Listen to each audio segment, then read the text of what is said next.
This was just going to be a short vPub tonight. I was supposed to be jetting off to the Lone Star State and spend a weekend with lots of beautiful whiskey folk, magnificent bastards out there for the Bastards Ball. Alas, it seems that the US border absolutely is still very much closed. So instead, I'm here with you. So let's make us all, each other, feel a lot better as we talk about rising stars. I'll see you in a minute.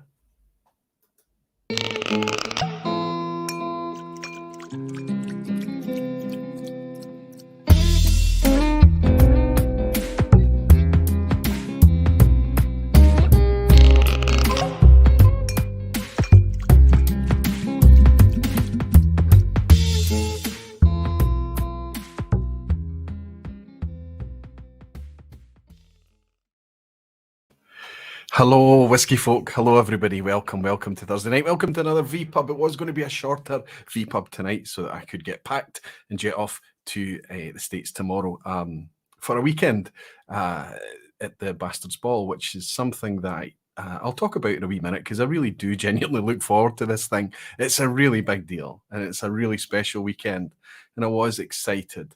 It looked like I was going to make it. But just today, the final kind of nail was put into the coffin. It's definitely not going to happen.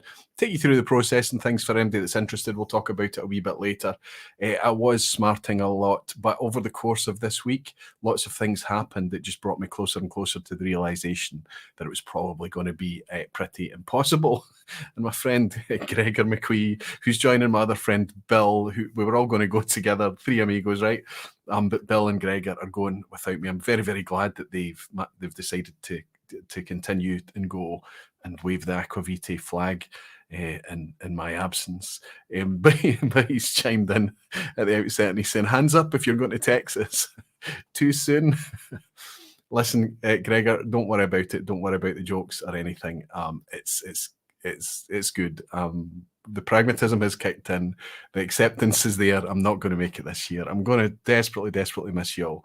But you need to go and have a good time in my place. So instead of kind of just making a wee compact vPub, what I've tried to do, so many of the vPub topics relied heavily on whiskies that have been nominated for the Oswas. So it was difficult for me to kind of pick one of the topics to pull forward into this week and talk about it without seeming like I'm trying to lead or somehow influence the online Scotch Whisky Award nominations and public poll that's currently live right now at oswa.co.uk. So if you want to vote in the 8 categories, the nominations are up there and you can sign in with your Google account and vote. Please go and do that. The votes are coming in thick and fast.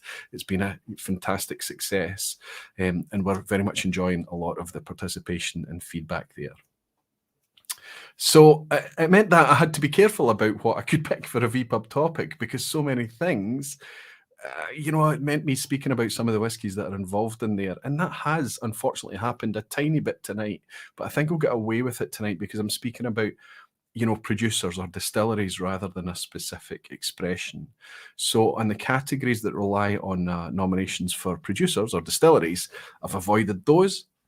And what we'll do is we'll talk about the producers that only have a small mention, let's say, in the Oswas tonight. That was almost impossible for me to find producers that were not, mentioned, but I've managed to put something together tonight. And what I'm going to talk about tonight is our whiskies that are, or producers rather, distilleries that I think are getting better, are very good examples of whiskey that are getting better over time. There's a huge optimism, in whiskey right now. And I know that it seems that a lot of the time it's very, very tempting to just kind of be negative and talk about how everything's too expensive, everything's selling out, we can't get hold of the good stuff, moan. I have to tell you, I picked up and had a wee read of this recently. This is a 2008 Malt Whisky Yearbook. It's a well-thumbed copy. I've had this for a long time, obviously. And as I was going through, one of the things that struck me was just how few core expressions there are. This is from 2008. This was not the first Malt Whisky Yearbook, but it was one of the early ones. And if you flick through the pages, there is literally distilleries that just, they don't have a core range. And what they do have is so pitiful compared to what they have today.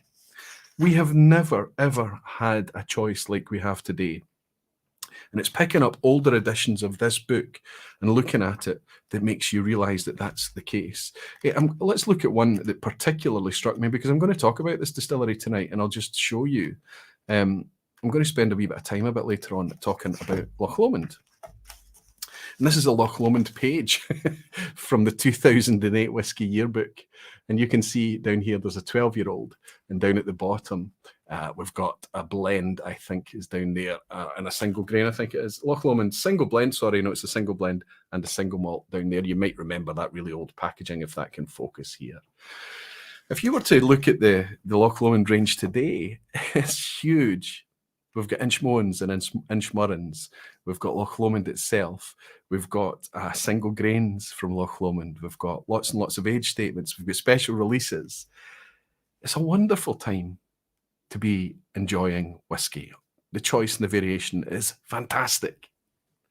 And that's kind of what I want to focus on tonight. While that all that choice and variation is out there, as we see some distilleries kind of pivoting and moving away from what we really love, obviously I'm referring to what happened earlier this year with Glendronach.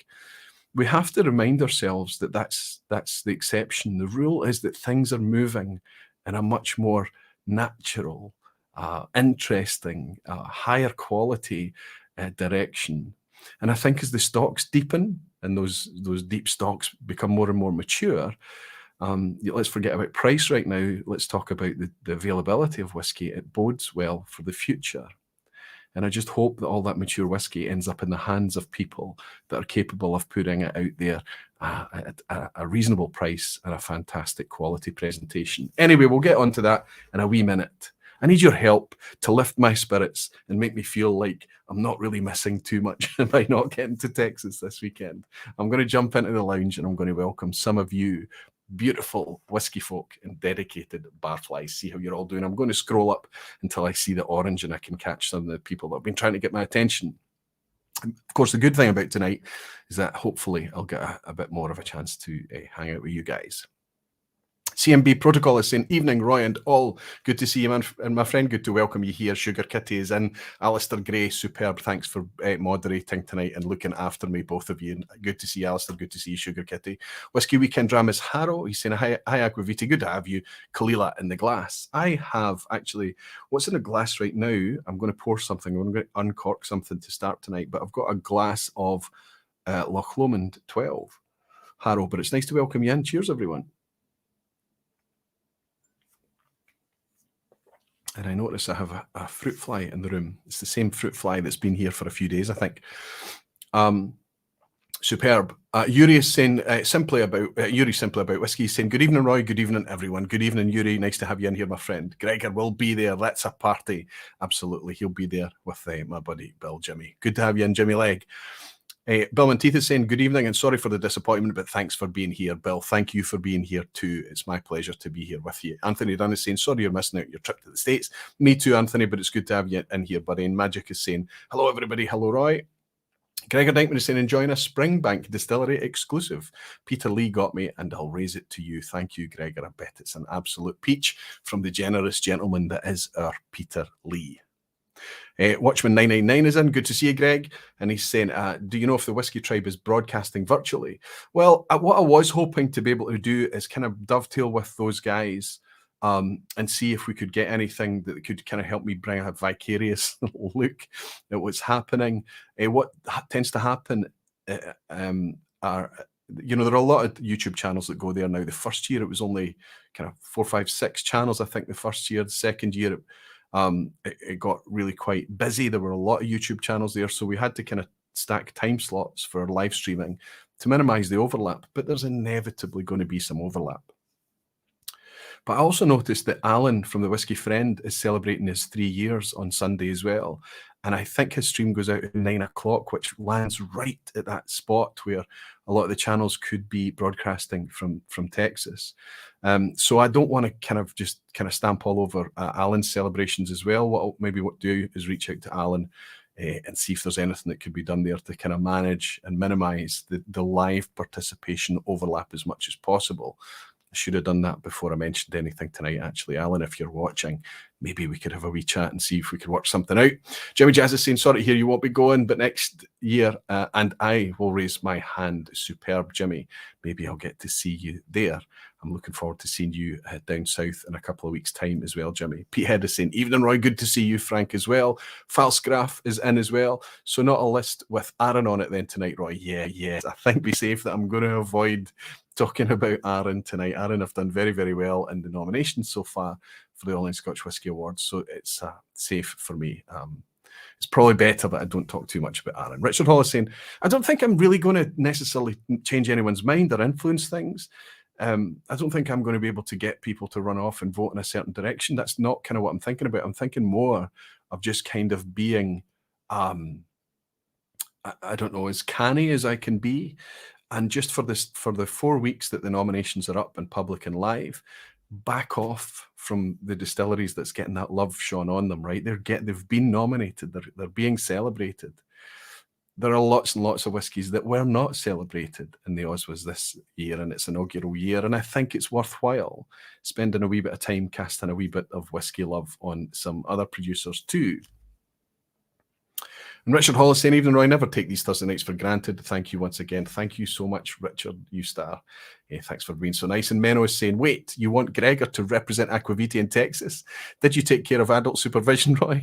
And I'm not talking about Jimmy Legg. That would only make things worse. No, I'm sending the king and gentleman that is my friend Bill. I've known Bill for 30 years, and he is easily a very, very good ambassador. And despite what you might think of our Gregor McQueen, he is also a very decent bloke and ambassador too. And his sense of humour will only add to things out there. And I think it's nice for a big, bold Scots accent to be there and represent the channel too. So Gregor and Bill, I hope you both have a fantastic time together. You know, I'll be thinking about you every bloody minute. Dominique, is it Dominique SCH? That looks like a new name, Dominique. He's saying, sorry for your disappointment, Aquavita. Thank you very much for your kind words. Don't worry about it. The pragmatism has kicked in, Dominique, so I'm okay. I think that I will have pangs over the weekend as the social media sharing starts, though. And the Drama Experience is saying, hope you can make it soon to the US. Me too, honestly. Mark, saying, cheers all, I appreciate the vPub and this community. Me too, Mark. Thank you very much for being a member of the Barflies. You star. I've had a couple of drams coming in as well. Listen, what I'm really noticing is everybody is working out this kind of like, don't like thing. You're all, the likes are flooding in. It used to be that we had to remind people and bully people and say, please like, please like, please like. And I kind of backed off doing that because I realized that it's becoming a wee bit repetitive. People are being amazing now at leaving thumbs up. And they've worked out, as channels are constantly reminding them how much it actually helps. It's not just about the YouTube thing and the algorithm. It's about anybody that steps into this scene and they look at video content and they think, especially when it's a vPub at 2 and 3 hours long, right? They think, is this worth my time? Is this worth my investment? And that thumbs gives them a snapshot. Is this worthwhile content? So if you don't think it is worthwhile, please leave a down thumb. Maybe give me some feedback as to why you would leave a down thumb. I understand that so many of you probably don't want to do that, and it's absolutely fine. We are very fortunate inside YouTube to have that down thumb thing as feedback. It's the only social platform that has it. When we feel the need to use it, we should use it. However, when you like the content, generally, it's not a down thumb because you disagreed with something somebody said. No, it's generally, is this good content or not? And if you think it is good content, leave that up thumb, because it helps everybody coming into this community to understand it's a safe place and the content is usually appreciated. Thank you so much. Let me not miss these drams. Where are we? Lee J. Brown. Hi, Roy. Texas losses our gain. Cheers, Roy. Lee J, you star. I'm looking forward to raising a glass with you one day, my friend. Thank you very, very much. Anthony Dunn's a dram as well to say, sorry you missed out on the trip. Here's a dram for your staycation. Glad you're here with us to enjoy a dram. What about some Irish for a change? Thank you very, very much, Anthony. You know, that's probably an omission on my part. I should tell you right now, Anthony, there isn't any Irish going to participate tonight, but that's not to say that it won't in the future, because I imagine this topic will have potentially 2, 3, and further episodes along a similar theme, especially if it's well received. Ahoy, Maltmates Everwind. I've missed a dram here. I don't want to miss it. It's from Robert Licorice. Oh, Robert, heartbreaking. Going to miss you this year, won't be the same. So obviously Robert and Jonathan Licorice are the guys behind the part of the team, but the guys behind Iron Root Republic out there in Texas as well. And they're just lovely gentlemen to enjoy a dram with. Robert, I'll miss you, Jonathan, and everybody there too. I've got some whiskey to pick up from you guys as well, and hopefully it's still safe, bought and paid for and in storage. But I'll either need to make an interim trip and come out and see you separately of the Bastard's Bottle, or we'll just need to wait until October next year. Thank you for your dram, Robert, and thank you for your kind words. Carlos San Diego is saying, sorry, you won't be in Texas, but glad to have you with us, Roy. Looking forward to this topic tonight for guidance. Ardnamurchan and Torabhaig. Well, I would say, Carlos, both of those distilleries are worthy of this topic. I'm excited about Torabhaig. I was speaking about it recently. The style of a young age seems to be very close to Islay, but there is enough there if you sip it alongside and contrast with some Islay whiskies, some younger Islay whiskies. You can see that there is a bit more depth and meat and dimension to it, but it is at first engagement, you would think that Torabhaig has gone very, very Islay in style, but it's good whiskey. I'm enjoying both my bottles of Torabhaig. Ardnamurchan, it's difficult to overstate. I don't think you can overstate what Ardnamurchan have achieved at such a young age. People are going nuts for Ardnamurchan, not because it's fashionable or sexy or anything, because it's good whiskey at a reasonable price, the same as Torabhaig, the same as so many new distilleries. Unfortunately, both of those guys are well represented in the Oswa nominations this year, so we're just going to leave those guys probably to a future episode. But Carlos San Diego, Robert Licorice, Lee J, and Anthony Dunn, thank you all very much for your drams, and it's nice to have you hanging out with me on this Thursday night. Let me give you the backstory to the Texas thing. I knew that travel between the UK, in fact, all of Europe and the US was very, very difficult for a long time now. And it's been like that since I think the border was originally closed way back in March or April last year. But there has been lots of anecdotal feedback to me of people that have not only been able to travel, but have fed back to suggest that actually it was much easier than they anticipated. Yes, there were some extra precautions, there were some hoops to jump through, things were a bit different and a bit strange, but they were able to do it. Anyway, I'd kind of made some initial feedback to suggest that probably I was not going to make it, but I was going to provisionally book things that I could cancel, which is what I did. And then I applied for my ESTA, that's the US customs paperwork that you need. You need to be approved.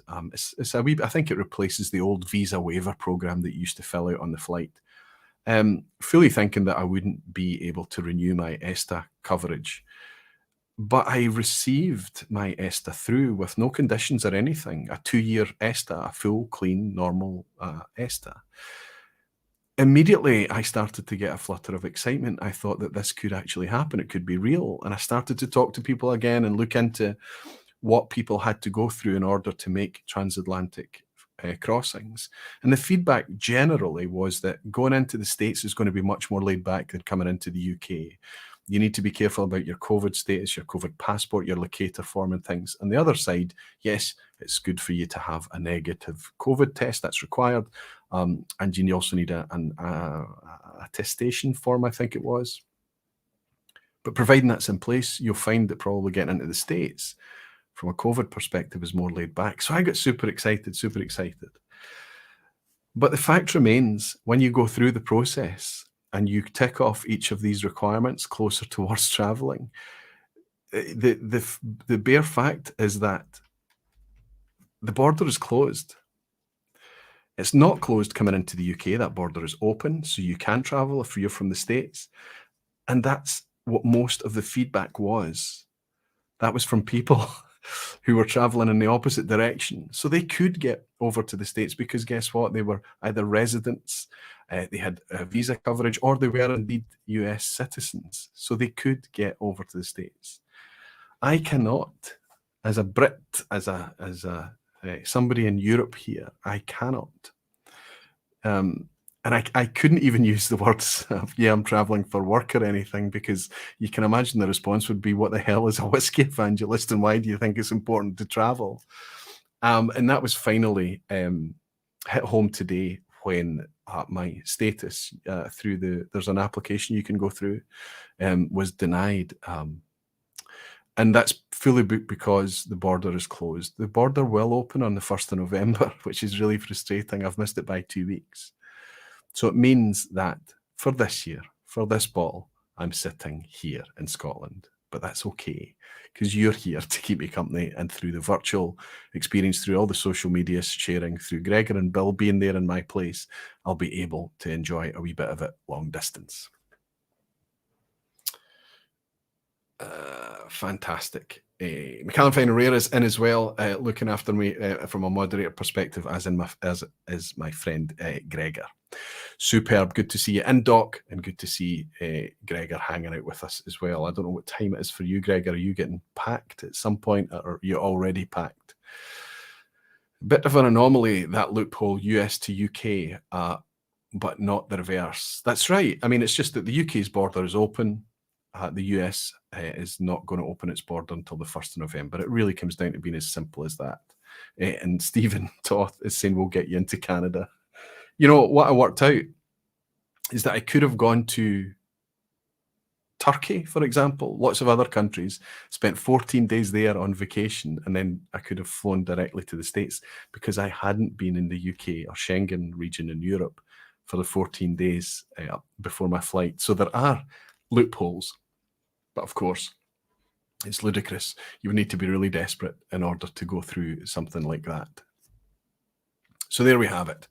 Barflies, Gregor is saying, don't think for a second I won't be sending Aquavitae photos of every moment and minute. And Glenn Duncan is saying, getting a sneaky look at the vPub while everyone else is out and about. Hi to all the champion Barflies. Good to see you in, Glenn. Glenn's obviously down in Australia, so I guess that he's a full, well, it must be middle of the morning for you, Glenn. Good to see you in, buddy. Good to have you here, even if it's just for a wee minute. And oops, just as it jumps again. Yes, the dram experience has bought me a wee dram. Thank you so much. I'm excited about tonight's vPub. Have a Glenallachie Palo Cortado in my glass. Sláinte Roy.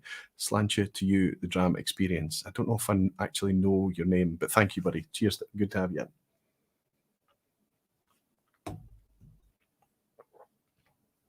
And First Fill Whiskey is here as well. Good to see you, Phil. He's saying, Aquavitae, forget the US. I want to come to Scotland. I would love for you to make it to Scotland, Phil. That would be amazing. One day, I'm sure it's going to happen. So yeah, I'm flicking through the Malt Whisky Yearbook from 2008, and I'm comparing it to the Malt Whisky Yearbook. It's amazing how much is packed into this now. You know, they've really been challenged year on year. The team, Ingvar and his team over there, to fit all the information into this same format book and keep it, you know, the same size.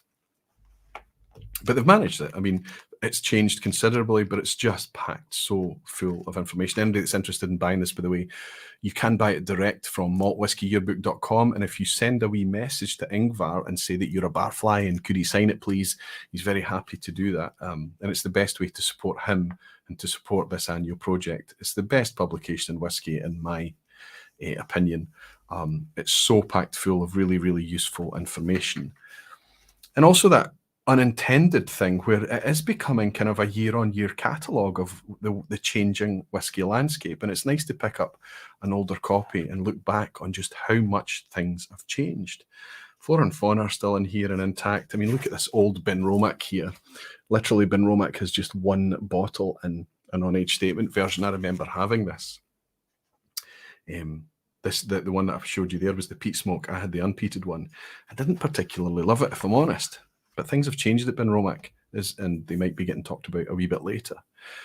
So you get this snapshot of how things have changed over the years. And then you realise that a lot of whiskies that were once kind of ignored or just kind of sideline whiskies are now in huge, huge demand. And they're under pressure to keep up with demand. Consider Springbank, for example. 4 or 5 years ago, you were able to buy Springbank most of the time, and as the years have ticked by, they're on the shelf for less and less time. I was in a Good Spirits company today. They had a Longrow on the shelf, they had a Kilkerran 12-year-old on the shelf, and they had a Springbank 10 on the shelf. So they are still there. It's not got to the point where it's impossible to buy, but supplies are restricted. So you realize this is a distillery that's really, really become more than just fashionable. It's in demand because it brings good quality. And for most countries, or certainly for us here domestically in the UK, they bring it at a good price. I know that a lot of you are having difficulty with Springbank generally, and the price is being charged after it goes through a distribution route for you. But for us in the UK, Springbank, let's say 15 years and younger, is at a reasonable price. Gerben has bought my wee dram as well. He's saying a year has passed since I joined the Aquavitae Club. What a year, Gerben. It's a fast year as well, despite all the restrictions we're going under. Thank you for the dram, and thank you for marking your year as a barfly, my friend. It's been wonderful to have you here. Cheers. So I think it's good to spend a wee bit of time and look for what's going to be the next Kilkerran Springbank, what's going to be the next whiskey that's going to come along and really be celebrated for whatever it is that they're doing, because they're moving more naturally, because they're giving us a good range, because they're experimenting with interesting casks, because, you know, they're over the years of investment in making a single malt for single malt's sake to be sold as a core range single malt, they're going to be able to bring something that's really, really much better than we've ever enjoyed before. At what point do we start to hold them up and start to celebrate that? I think we start to do it when we can't buy our Springbanks and Kilkerrans anymore, when it's tougher to get them. This is not about me complaining about not being able to buy Springbank and Kilkerran, because I think their success is absolutely deserved. The fact that we can't buy them easily tells you that it's a successful model, that they're doing things right, and they deserve to be in demand. But where do we look behind that? What are the distilleries that are coming on the horizon that are moving? They might not necessarily be there yet, but they're moving in the direction where people are going to sit back and say, aye, this is a good whiskey. This is a good producer. I am connecting with this. That's what I wanted to focus on tonight. I still don't know how to pronounce your name. That's my friend in Iceland, Savar Björgvinsson. Savar Björgvinsson. My friend, you need to try and write that for me phonetically or something. I hope I'm not butchering your name. In my glass, Tomatin 12. Good stuff. Slanchel Roy. Thank you very much. I'm going to raise a glass for you, Savar, and what a great segue in. Glengarry may be the new route they choose. Whiskey Weekend Drama saying Glengarry. Glengarry was something I thought about, Harrow, and I think I will talk about Glengarry, especially if the rumours are true about how they're going to present their product going forward. Glengarry are already good in certain areas. Their 12-year-old is a solid prospect. It's getting there. For me, I think Glengarry was always a legendary whiskey because of the heavily peated product it once upon a time used to be. So it'd be interesting to see where they go in the future. And I think that they are on the cusp. If the decisions there end up being the right decisions, they're on the cusp of being a rising star. I've got a bottle of Tomatin here. I'm going to uncork this tonight. This was sent to me. This was not something I bought myself. Everything I'm going to share with you tonight, by the way, I have bought myself, as is usual for this channel. That's whiskey that I buy myself. Thank you very much to my super, super patrons that are able to give me that independence. This was not sent to me from Tomatin. The suppliers, so the producers, do not need to send me whiskey when I have generous folk like Nick Stilton Massey. That's Whiskey 101. He sent me this because we were involved in an online tasting. I dropped in on the Belgian barflies. That was a super, super night. I absolutely loved it. Tom, Menno, let's see if I can remember everyone. Christopher Torres, Nick was in as well. My friend Aaron McFault. Oh my goodness, I feel like I'm going to forget somebody. Apologies. Anyway, the Belgian Barflies were having an online virtual gathering. I got a hold of the link and I dropped in to chat to them for a wee while, and it was a super, super laid back, interesting night. But Nick talked about this whiskey. Because of the pandemic, we've been able to buy all these distillery exclusives that we would normally have to travel to the distillery to buy. But we're able to buy them online now. This is one of their hand fill releases. I'll hope that that is going to focus. And you can see this was distilled in July 2014 and bottled in October 2021. So we're looking at an 8-year-old whiskey here, but you can see that it's matured in virgin oak. Scotch traditionally is not matured in virgin oak. Yes, there are some non-age statements that have a makeup of virgin oak involved in the mix, Tomatin being one of them with the legacy. And we sometimes see a bit of virgin oak fettling or finishing, or a little bit of active cask sprucing done with certain releases. But this one looks like it's cask number 110, and this is bottle number 103 from that cask. It's a high ABV of 61.8%, but this looks to be fully matured in virgin oak. Super active cask. Now, Nick sent this to me not because he particularly loved it, although he did enjoy it very, very much, but he sent it to me because he thought that it was very interesting, and I'll tell you what he thought about it in a second. I get exactly. The reason this is super interesting to me is Nick sent it to me. Sorry, I'll pick up this dram from Jimmy Legg first. Jimmy, you know what's great? Having someone here say they're having a whiskey I have on my shelves, it really makes me feel connected to everyone. Actually, I know that there might be something tongue-in-cheek about that, Jimmy, but I think it's true. I think it's nice that you can both be sipping the same thing over some distance. Last week it was, I remember, the Fetter Cairn Warehouse 2 release. I kept making a mistake. I should try and correct that. I kept talking about Warehouse 1 and Warehouse 2. What I should have been talking about was Warehouse 2, Batch 1 and Batch 2. And I made the same mistake over and over. But when people were sipping that at the same time, that made it interesting as well. I can imagine, and I used to get a lot out of that, watching streams, watching video reviews and things, and sipping the same whiskey as the reviewer. And it made it a much better, nicer experience for me. Thank you very much for your dram, Jimmy Legg, and Per Sebastian as well. You star. Per Sebastian's bought me a wee dram to say cheers to the David Attenborough Scotch whiskey. Oh, dearie me. Thank you very much, Perth. Thank you very, very much. I'll raise a sweet glass. I'll have a sip of this Tomatin. To you, Jimmy, to savour or savor. I need to work out how to pronounce your name. Okay, there's lots going on in this glass, I'll say that much. Savor, and to Nick Stilton Massey, who bought me this. It's very high ABV, and that's very obvious on the palate. I think this is going to take water very well. I think the reason this is interesting is Nick described it as being so like bourbon. If you poured this for somebody, they would think they were sipping bourbon. I get that completely. What makes it interesting for me is that this is Tomatin. We're very familiar with Tomatin through the huge core range that they have available now.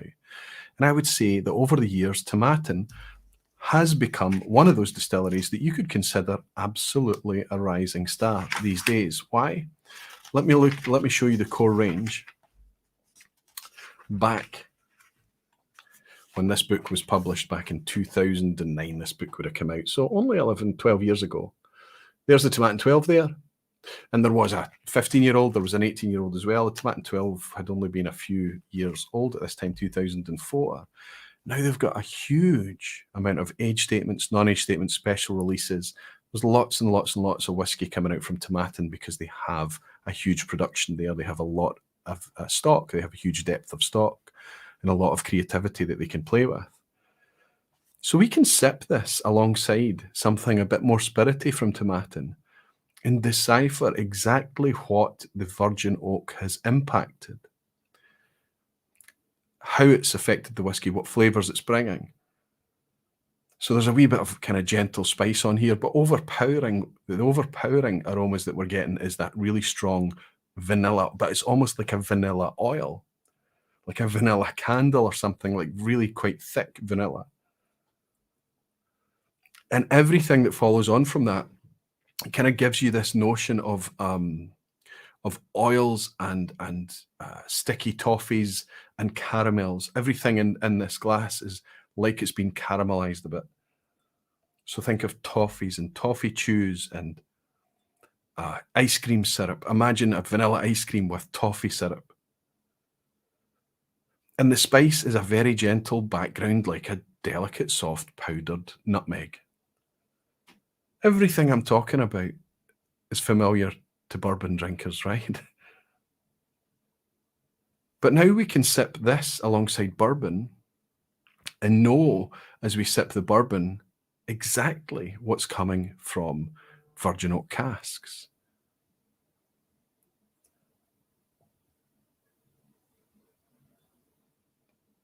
Now, I know we can enjoy young White Dog, we can enjoy new make bourbons and things and do a similar exercise, but it's interesting to do this with Scotch.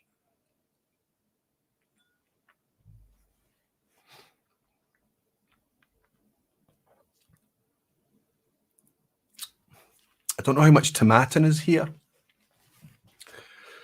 It's certainly very hot. It's probably not a great whiskey to start the night with, 61.8%. It's very high ABV, it plays hot. So all that kind of toffee sweetness has this huge injection of kind of chilly heat mid-palate, and that's kind of how it finishes out. But that's the intention of this whiskey. It's intended for you to take some water. I'm a wee bit annoyed that I don't have my dropper. It's over there. If I have a wee drop of this a bit later on, I'll put some water in it. The idea here is that you play with the whiskey and you bring it down layer by layer by layer. Nick, you're absolutely right. This is an interesting whiskey to have. We have a recognised distillery. We have something that we can connect with and look at it and experience it from the prospect of virgin oak. Tomatin do it with very heavily cask influenced Oloroso, very heavy PX, various other expressions. And they also have lots of expressions out there that's very light, refilled distillery wood, much more mature product. Young spirity in the product like the Tomatin Legacy. So it's really, really nice that we get that range in order to use a single distillery to teach us of the dynamics that's happening in whiskey and whiskey maturation. Whereas 10 or 15 years ago, we would have had just a couple of core range expressions. It's incredible what we have today. It really is. Whiskey Throttle Daniel saying, I just got a 12-year-old Tomatin cask strength from Single Cask Nation, and I can't wait to open it. I wonder how you'll get on with that, Daniel. A 12-year-old cask strength Tomatin as well. Probably a single cask, all right. Chris Brown is saying, time for a dram, Gregor. I'm away to pour myself a Tomatin Virgin Oak 2, cask number 3556. Different cask from this, of course, Chris. But you might have a similar experience to what I'm having just now. I'm going to put Tomatin to the side because I think there's room to talk more about Tomatin in the future. Just by the sheer growth of available choice that we have there from that one distillery in the last decade, it's difficult to keep up with the amount of releases that's coming out from them. I would suggest that even if you work for Tomatin, it would be difficult to keep up with the amount of releases that are available to us. That's in response to demand. Make no mistake. And Daniel Whiskey Throttle is saying 58% ABV. Just similar to this one, just a few points underneath it. I'm going to move on to the first distillery I want to really talk about tonight. And I'm going to hold up an advertising campaign before I get into talking about this distillery. This is actually nothing to do with the distillery I'm going to speak about. This is a Gordon and MacPhail advertising campaign from about, I'm going to guess it's about 7 or 8 years ago. It's not very recent. I've had this publication for a while, and it says right across the front, the wood makes the whiskey. And it's got obviously a cross-section of a cut tree here with the rings. We imagine that this is oak. I'm not absolutely certain it's oak, but I imagine it would be. And as you go through the pages, it's page after page of interesting information of Gordon and MacPhail's opinion on casks and the influence a cask has on the whiskey, much in the same way as we've just experienced with this really active virgin oak cask and this Tomatin. Now, they don't talk about, Gordon and MacPhail don't talk about this anymore. They don't have this campaign. It's quite old now.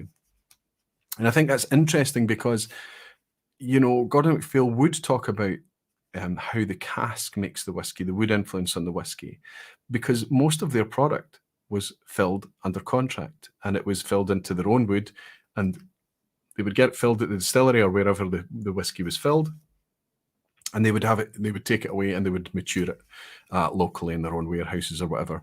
So the only thing that they were able to control was the cask, the quality of the cask, the variation of the cask, the handling of the cask and its maturation. So they would obviously talk at length about the wood making the whiskey, about the wood having a significant impact or imparting flavor. And we hear these kind of mad ratios that are passed around, that 80% of the flavor in whiskey comes from the wood. Well, that's nonsense, isn't it? Absolute nonsense. Maybe you could argue with an example like this that I'm sipping tonight, this Tomatin that spent 8 years, let's say, 7 years in virgin oak, that maybe 80% of the flavour that we experience in a glass, you've just heard my tasting notes, maybe you could argue that's the case. But the only reason that you would have a campaign like this is if you were heavily, heavily, heavily reliant on cask and on wood. Gordon and MacPhail have owned Benromach now for 25 years or more. They've got a very mature lineup there. They've got lots and lots and lots of core range out that we will actually touch upon and start to explore a wee bit later tonight. So it makes sense that they are not talking about that anymore, because they understand and they are active in the creating the spirit itself. And they probably are ready to say that actually, no, we need to not rely on wood for 80% of our flavour, or whatever kind of stats that they would have been sharing at the time. We need to lead with good quality spirit and rely less on the wood. We can't just rely on the cask and say it's all about the cask and flavour from the cask. So with them building the Cairn distillery up there in the Highlands, and them already having Benromach in the Highlands, at Speyside, sorry, we've got an independent bottler who have now become a distiller. So I imagine that we won't see this kind of language quite so strong from them, although it remains a huge part of their business model. And speaking about cask remains a huge part of making people understand how these whiskies and how the flavours come to be. But let's swing that right round now and talk about a distillery that does not rely on the cask. And in fact, the only distillery I think that I'm aware of that goes to ridiculous lengths to talk about the impact on the distillate, on how they can impart the flavours at the point of creating the spirit. I think that's interesting. As normal, if you're trying to get my attention, please use @Aquavitae, or just type Aquavitae and I should pick it up. Exactly like Daniel Whiskey Throttle has said, Aquavitae. I've just got a book that is about wood barrels in regards to wine and whiskey. Got it as a point of interest, not just books about whiskey or wine, but the containers they are made in. Absolutely. And I think we need to learn a lot about it. I think we need to study the impact of wood, but also understand that one statement, it's never one size fits all. Everything is much more nuanced, and it's context. It's about how active the cask is. It's about how bold the spirit is, how they work together, for how long, and what kind of warehouse. Everything plays into it. And then even when that's all said and done, at the end of the day, somebody is tasked with either putting that out as a single cask release or a small batch release, or marrying it together in order to create something that leverages all that variation. So to make these kind of easy, I understand how these easy statements come about, because people are learning about whiskey, and it's quite honestly, it can be a dizzying subject to come into and learn about all these complexities and all these. My charger on the laptop keeps disconnecting for some reason. I don't know why. I need that. I can't have that laptop dying on me. So I can understand why it's simplified. But nobody is in the vPub tonight because they want to have simplified, bite-sized, easy to swallow little chunks of information. We're here to kind of get our geek on at times, and I think that's okay. Just had a very generous dram bought for me by Mark Goins. Oh, sorry, we can't drink together in Austin. We go have one on me at the Bonaccord. Mark is the gentleman who sent this across from the States. This wooden carved compass that you see, the vPub compass in the background over my right shoulder, that is from the star that is Mark Goins. I met him 2 years ago, the last time there was a ball, and I'm desperately sad, Mark, I won't get to hang out with you. Thank you very much for your generous dram, my friend. We'll just need to put it off and save it till next year. Or perhaps if you come across, maybe we'll get a drink in the Bonaccord together. Cheers, Mark. Thank you. For anybody that hasn't guessed the distillery I'm going to talk about, Anthony Dunn has said the Whisky Exchange, not Master Malt, one per customer. What have I missed, Anthony? One per customer. I might have missed a wee announcement there from you, buddy. I'm not sure what you're referring to. The distillery I'm going to talk about tonight is, of course, to start off tonight, is Loch Lomond. Here's a 12-year-old. This is maybe my third bottle of the 12-year-old. You can see I get through it very, very quickly. That's a lot to do with how much I've come to enjoy this whiskey and that it's available and it's inexpensive. You can usually pick it up at a decent price. I have also got lots of other expressions from Loch Lomond as well. They've also got peated Inchmoan. They've got the fruity Inchmurren. Here's the 18-year-old. Now, the 18-year-old just now has gone through it. Both of these have gone through a rebrand. The 18-year-old has bumped up in price. It's gone up a wee bit. It's closer to 75, 80 pounds. Previously, we were picking this up for 60 and 65 pounds. So it was great, great, great value. Not a beginner's whiskey, not something you would put down to somebody to bring them in. Loch Lomond is an interesting distillery, There is a funk and there is a character to it. Some Loch Lomonds, though, when you taste the fruit, it's not from the cask, it's from the spirit. The tastings that I've been involved with Loch Lomond, it's amazing how little they talk about cask. They talk about the different ways of the different styles of distillation, the different stills that they have there. They talk about all the different variation that they can produce from that very, very flexible distillery there that focuses not on how the whiskey is going to mature, but focuses on what new spirit they can produce there. And it's no, I mean, this is my whiskey. I think so many of you know, one of my whiskeys of 2020 was the 2020 12-year-old open release. The open that never happened. I bought a lot of this and I gifted it to a lot of people. I talk about it at length. It's that idea that they took something similar to their standard 12-year Inchmurren process and switched out some of the product for product made with Chardonnay yeast. So they changed the yeast. And what it's done here is it's brought that grapefruit and the fruit and that lovely, lovely fruit pop. It's brought it right to the forefront and brought a different layer into the Loch Lomond whiskey without relying on cask whatsoever. That was all about the distillate. And they even write on here that the cask type here is just a simple statement of American oak casks. So very, very similar to, I noticed that it's probably, in terms of colour, it's a notch lighter, despite being a similar age to their standard 12-year-old. But I think that that's how close Loch Lomond are now. While I think this is probably natural colour or very, very close to it, I think there is still a temptation from Loch Lomond to give the customer what they expect in terms of colour.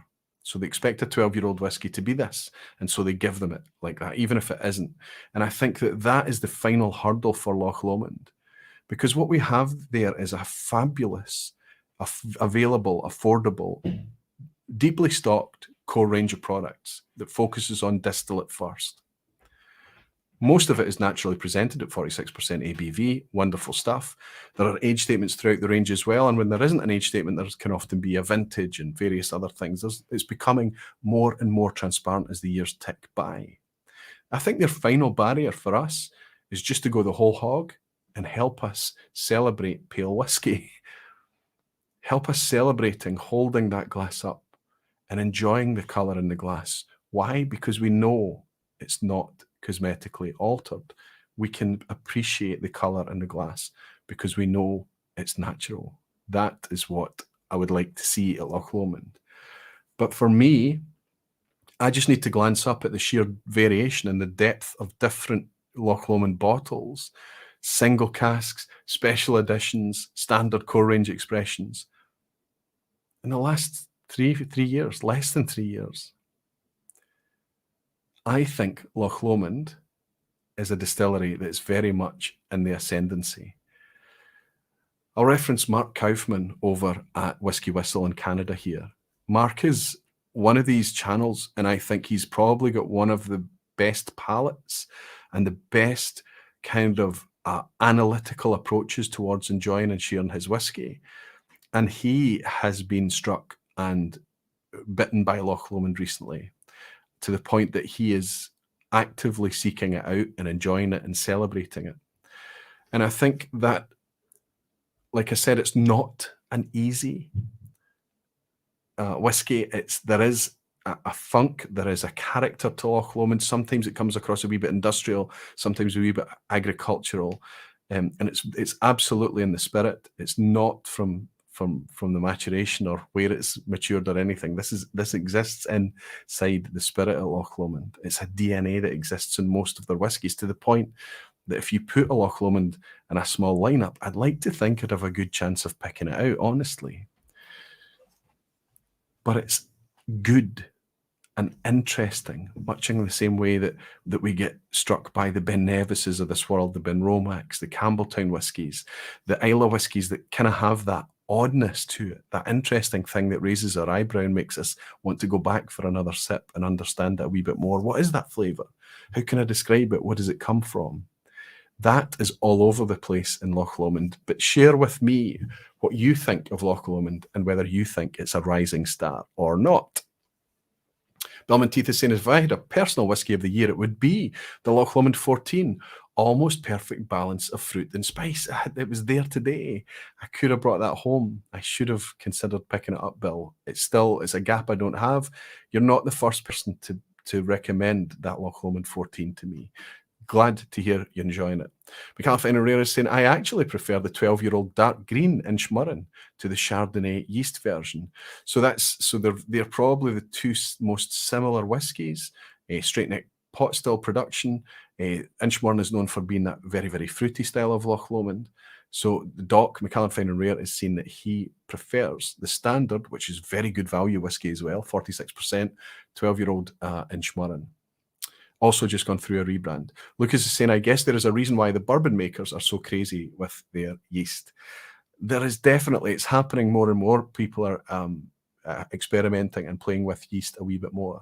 And I think it's nice to see that and have that variation come through, because we're all chasing flavour. And if we've got something like something from yeast that can help amp that, I think it's going to engage us. Multi-Mission Menno is saying, can't thank Michael Henry enough for sharing his insights and thoughts on Cass and Wood with me, Roy.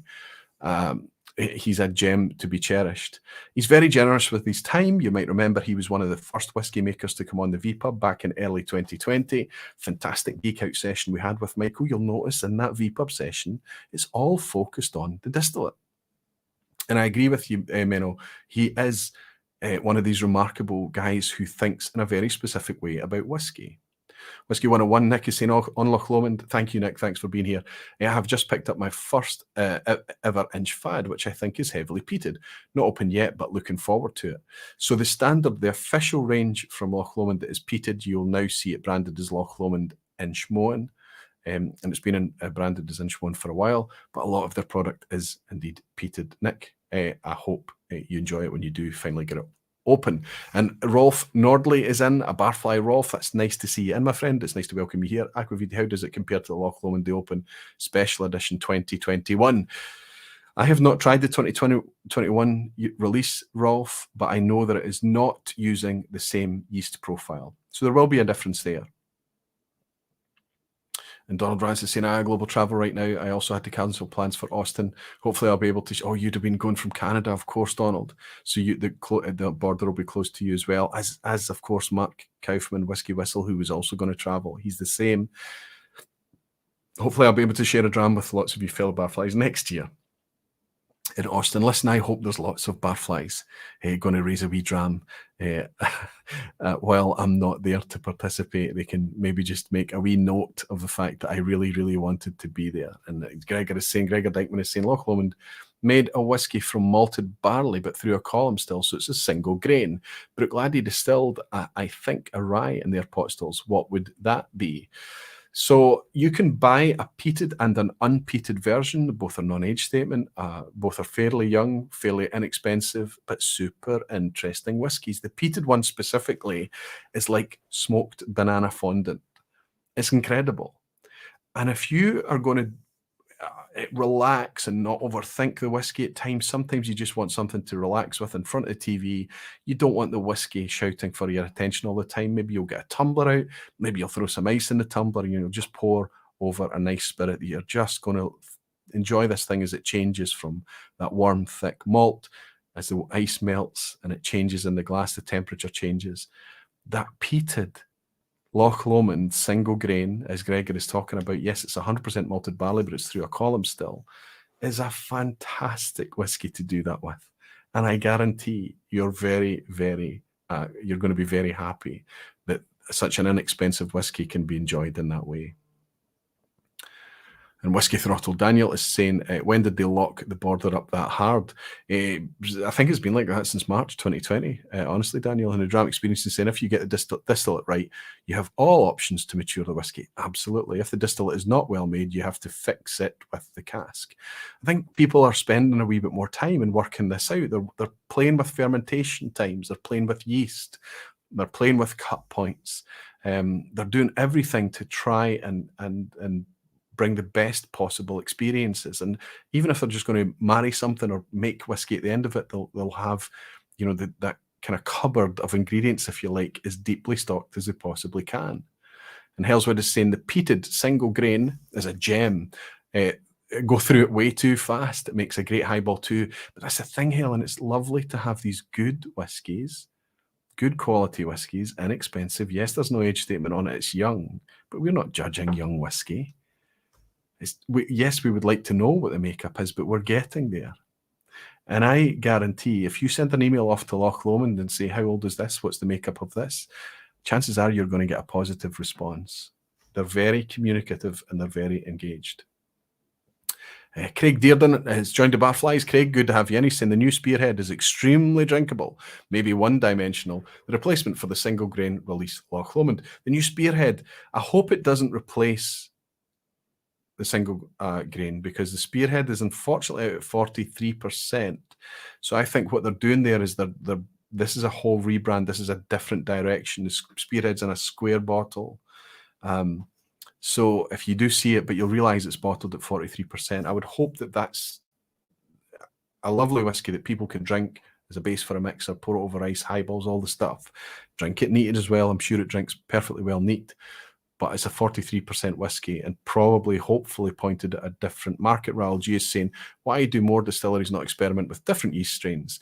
There is so much cask variation, but very little distillate variation. That's my point, Raoul, and I'm great to see that you're picking that up. I think it's happening. I think it's happening now more and more, and we're not just going to see it just through digging. We're going to actually see it on the label, where they'll talk about this experimentation, this kind of playfulness, them realizing that how much flavor they're going to be able to pack into the spirit before it even sees a cask. Spirit Bomb Tabitha is in. Good to see you, Tabitha. Good to welcome you here. And Tweedley saying Aquaviti. So where do we start with Loch Lomond? Honestly, if you're maybe not going to get the 2020 Open Chardonnay yeast, but if you see one, just pick up, just buy it. It's lovely. I would say just start at the 12-year-old. There's very little anxiety there because it's always at a good price, £30-35 of that order. It's 46% ABV, age statement in place, fantastic. It is coloured. It is coloured. It's not fully natural yet. But I think they're moving towards that place. And it would be nice if we could encourage them to do that. Warner, One Glass Man, you star. You've been so helpful with me through all this pain. You were really digging and trying to find out as much as you possibly could to help me travel. What a star you are, Warner. Cheers, Roy. Sorry about the travel restrictions. A classic. Klein leash in my glass. Not a rising star, but a star for sure. Absolutely, Warner. Cheers, my friend. And cheers to you, and thank you for all your help. So the whiskey I was sipping when I went live tonight was indeed... Hello, that is not it. This is it. Was indeed Loch Lomond 12. So if you want to ask me where you start with Loch Lomond, that's what I would recommend, Tweedley, is that you start. And it doesn't look like this anymore. The new 12-year-old is in a clear bottle, but it still has the red label on it. It's slightly different branding now. But that's where I would start, and it's the least financial risk to you too. I've also had a drama in here from Gary Cobb. Thank you, Roy. Sorry about your trip. Gary, thank you very much. Listen, don't worry about it, my friend. I'm here, I'm in good health, and I'm able to look forward to next year. And British Airways, I have to say, were super, super quick and responsive about it. When I cancelled my flights, I got a voucher through immediately. Yes, it wasn't a full refund, but that's okay because I intend to use that money to fly soon. Maybe within the next 12 months, but certainly at the very, very latest October. And the validity is way out to 2023 as well. So we're in good shape, Gary. So time for some pragmatism. And Paul Tabernor is in saying different yeasts play with the yields and even the cuts. Yes, absolutely. Never mind the cost of the yeast itself. It is a bit of a risk. Absolutely. And even when you talk about, Loch Lomond's Chardonnay yeast, not all of the whiskey in the makeup of that bottling is going to be Chardonnay yeast fermentation. It's going to be a split. It's going to be some. They're going to be putting whiskey together to try and make the best they can. But even the standard 12-year-old Loch Lomond,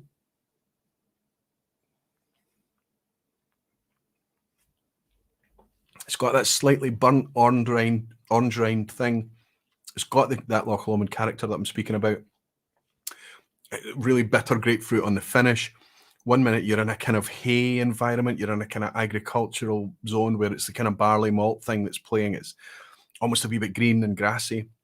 And then you've got all this kind of toffee caramel, and the fruit is orange that goes, but it's a bitter orange. It's the rind, it's like a burnt rind, and it finishes on a grapefruit bitterness. But this is a 12-year-old standard, inexpensive whiskey that brings so much more than dozens of other standard 30, 34, 35 pound whiskies, 12-year-old, younger, non-age statement, whatever it may be, even some a bit older.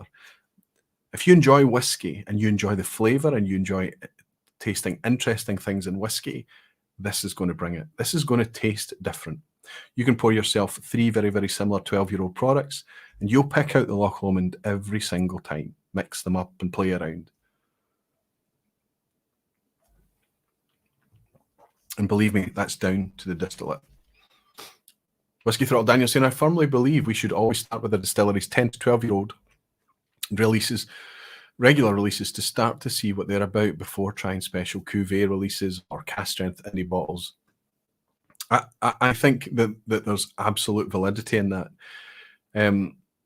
But if you end up coming to a distillery through a really high-end one, a really, really nice one, or a really perfect example of the style, a single cask, whatever it may be, I think what we can end up doing is backtracking a little bit. But that's how I spent my developing years. I'm still in my developing years. Let's not kid anyone. But I was kind of going out and buying the 10s and the 12-year-old entry-level product, and the Whiskey Rev was saving his money and buying special things. So it was a nice kind of, we could sync up, and I would have 5 bottles where he would have bought 1 or 2, but we would have ended up spending the same amount. So it's down to individual preference, but I think there is merit in starting with the basic, not least because it's the least financial outlay, Daniel. Dominic Urban is saying, any opinion for the first official release from Altavania? I didn't enjoy it, Dominic. I think it was brought out to be a kind of price point whiskey. You're talking about the square bottle Altavania that came out about a year or so ago, 2 years ago. I didn't buy it. I tried it and I thought, okay, it's whiskey. If I'd had it on the shelf, I wouldn't regret having it on the shelf, but it didn't interest me or grab me in any particular direction. Altavania is an under the radar distillery. And that's quite strange in itself. There's not a lot of it flying around on the indie market either. It's out there. It does exist. It's under the ownership of one of the most opaque producers out there, I have to say. Yash Desai is saying the Loch Lomond 12 is great, with the orange citrus notes working surprisingly well with the rubbery peat. So there is, I always forget it, there is a slight peat on this, but if you like peaty whiskey, Loch Lomond 12 is not going to bring it for you. What you're probably going to, well, for me, if you're at my kind of level where peat is, it's something that you either pick up or you just skip past it. It's amazing how you can dial it out, but I do. What will happen is that as the glass drops, and if there's less whiskey in the glass, or even if it's an empty glass and you cover it over for a while, you'll get a blast of smoke from it, even if the smoke's quite quiet and in the background.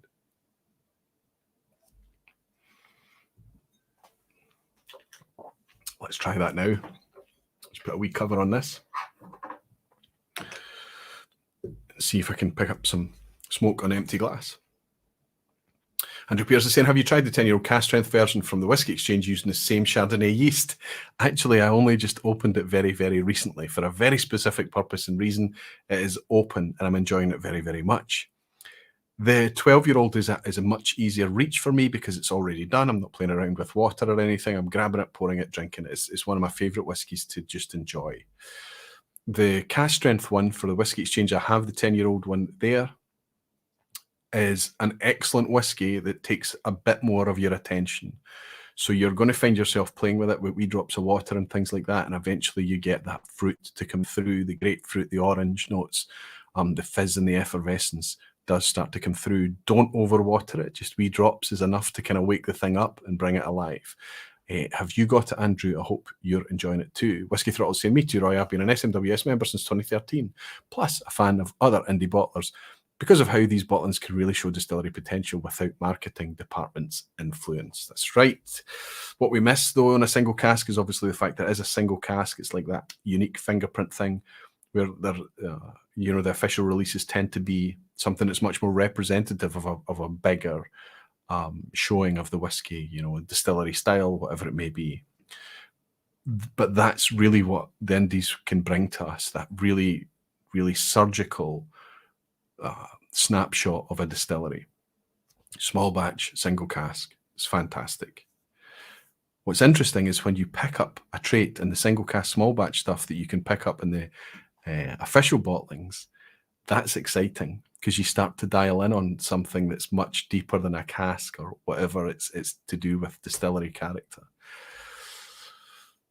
And Andrew Pierce says, haven't got it yet, but I've been hovering for a while. It's not expensive. 10-year-old cask strength, I think I paid about £50 for it, £49 or something like that.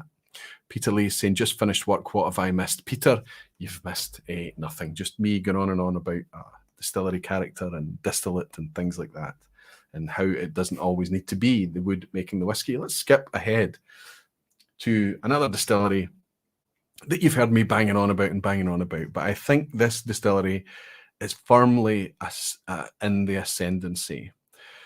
Yes, it's going to be, a lot of the expressions are going to be priced beyond our reach. Let's not kid ourselves. There's a premiumization going on with this distillery, but there are still things that we can connect with. And I urge everybody to connect with it on the price that they are paying more than what it tells you the whiskey is on the label. It's good to have the information on the label. It's good to have the age statement on the label. But we should really move to this place where we judge whiskey not on its age and our preconceived expectation for that age, but what the whiskey is bringing. So a lot of you are going to know that I'm about to speak about this distillery here. This is Glenturret. Here's a bottle that is fully sealed and it will not be opened tonight. It's still got the wax seal on the top. This is what Glenturret used to look like once upon a time. Fairly boring, fairly pedestrian presentation.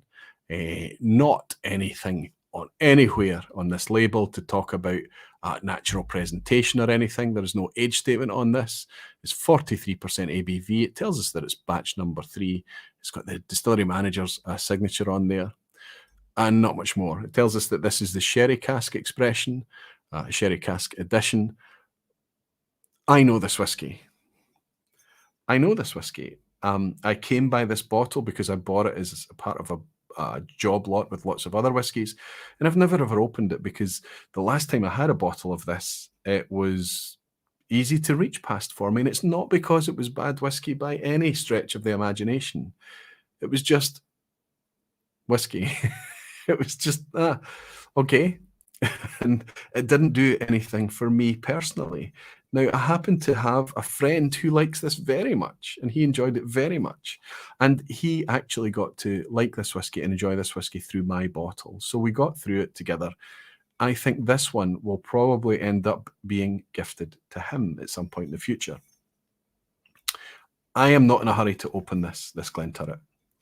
This represented kind of this vanilla afterthought of a whiskey once owned by Edrington, and it was misrepresented and mishandled, and I felt that through the independent releases we got from Glenturret, especially their peated expressions, I think it always smacked of a distillery that could produce something better, something more engaging. So then what happens in 2020? We see this ridiculously almost obnoxious packaging, right? This decanter style bottling here with the new revamp.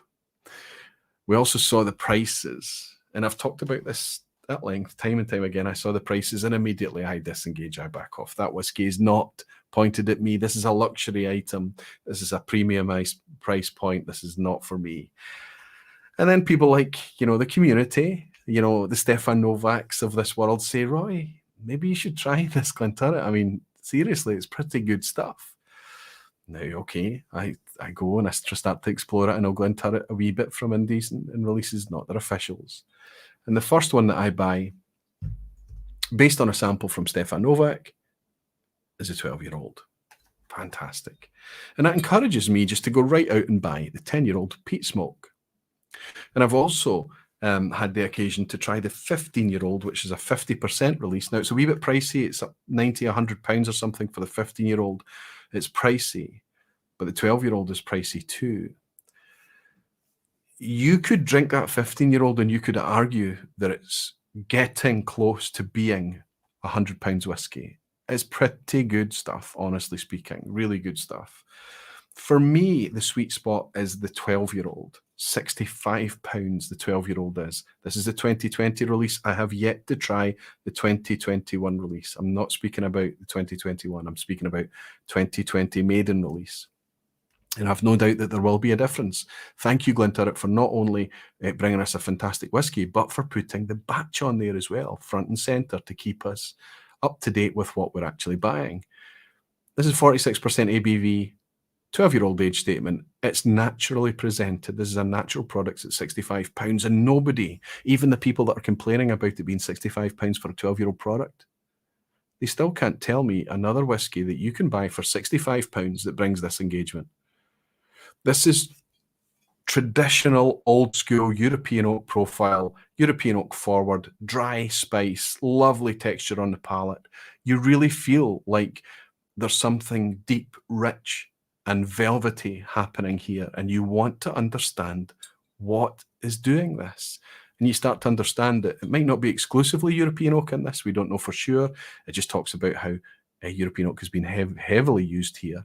But you know from drinking this what European oak brings to Scotch whisky, and it's compelling, especially when it's not overused and it doesn't leave your palate overly dry, like that kind of crazy paving sensation on the palate.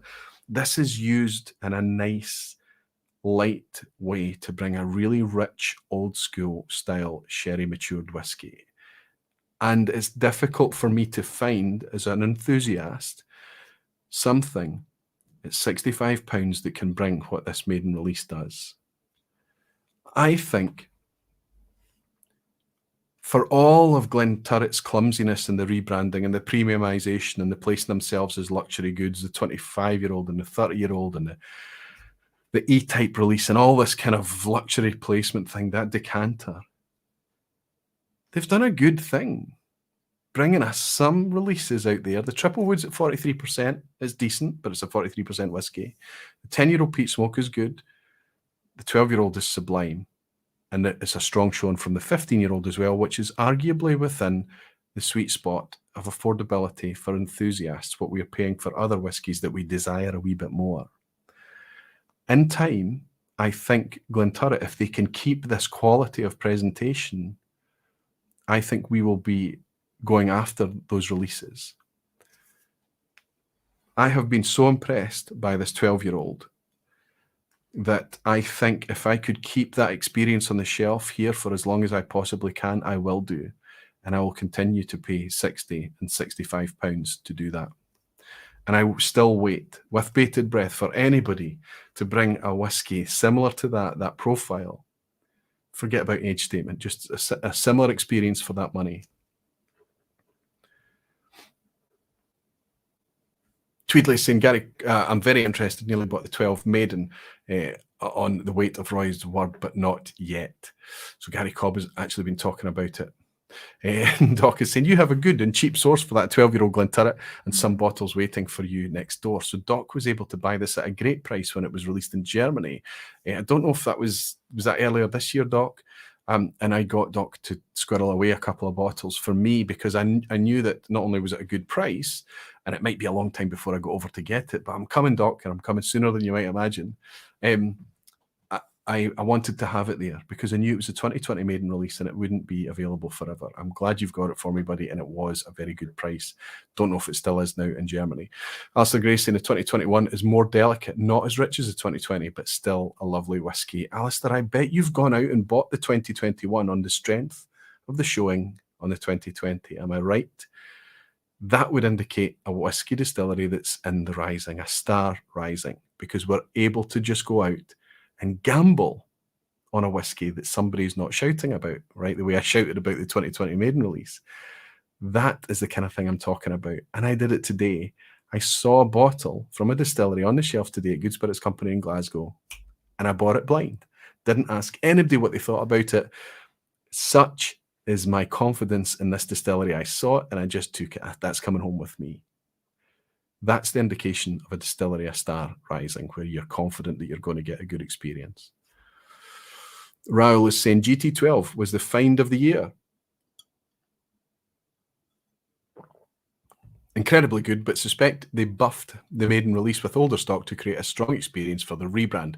So probably not a true 12-year-old. Raoul, that would reflect also an experience of drinking it. As you quite rightly point out, it would also reflect in the pricing. When they released the 2021, I noticed it was first released at £60. I noticed it's at £65 on the Whisky Exchange. I think that in time, we'll maybe discover if that's true by sipping in contrast. It might be that it's overaged. But who cares? I don't care about overaging. It's nice to have the transparency. It's nice to get the information behind it. We don't always have that. I would, of course, rather that whiskey was presented with the youngest age statement on the label, of course. I think that it's likely that that is the case, but they would also do themselves a huge disservice if the step change between the initial release and the second release was significant, because they are putting the release on the label. They are giving us this platform in order to compare how one is going to stack up against the other. So they need to be confident that they can keep bringing out an engaging whiskey time after time. So it's going to be interesting to see. I've not tried it yet, the 2021. It's nice to hear that Alistair's enjoying his. He's saying it's a wee bit more delicate. But it's still probably a decent whiskey. And Multi-Haggis Muncher, Matthew, good to see you in. We can't have all the good fortune to try before we buy. So what other factor can we go on other than age? Well, we use the community, Matthew. We go on the experiences that we are having. Not everything needs to be about age, because we judge it. We see 12 years old on a bottle and we automatically start to dial in what we think a 12-year-old whiskey should taste like. Whiskey 12 years ago was not made the same way that we're making whiskey today. We're putting distillate focus forward. Look at what's coming out of the new distilleries, whether you look at Nickneen, Kingsbarns, Rassay, Torrevieck, Ardnamurchan, any of these new distilleries. We're sipping really young whiskey. And yes, we can often tell that it's young whiskey, but it's not like the young whiskey of old. They're putting so much more care into the production of the distillate, and I think with the knowledge of cask maturation, understanding how to get the casks, the best casks, work with the casks, all of these things, that age suddenly is becoming something. Would you be confident sitting down with a lineup of whiskies and all you had to do was not decide whether you like them or not, but just try and put an age against each one of them? How close do you think you would get? And that's without me talking about world whiskies and things that are matured in different climates where age statement becomes almost nonsense, right? Age is a huge indication of investment on the producer's part. And arguably, you could argue that it's also a lot to do with kind of price and expected price point. But it's also arguable that if you want a really good quality sherry cask, you'll maybe pay £1,500 for it. And if you want a cheap knockoff sherry cask, you'll maybe get it for £750. But they're still going to come out on paper the exact same product. On the palate, no. So I think that the Glenturret 12 is one of the best examples I can think of, actually, that yes, it's expensive for a 12-year-old, but we need to not judge it as a 12-year-old. We need to judge it as a £65 whiskey.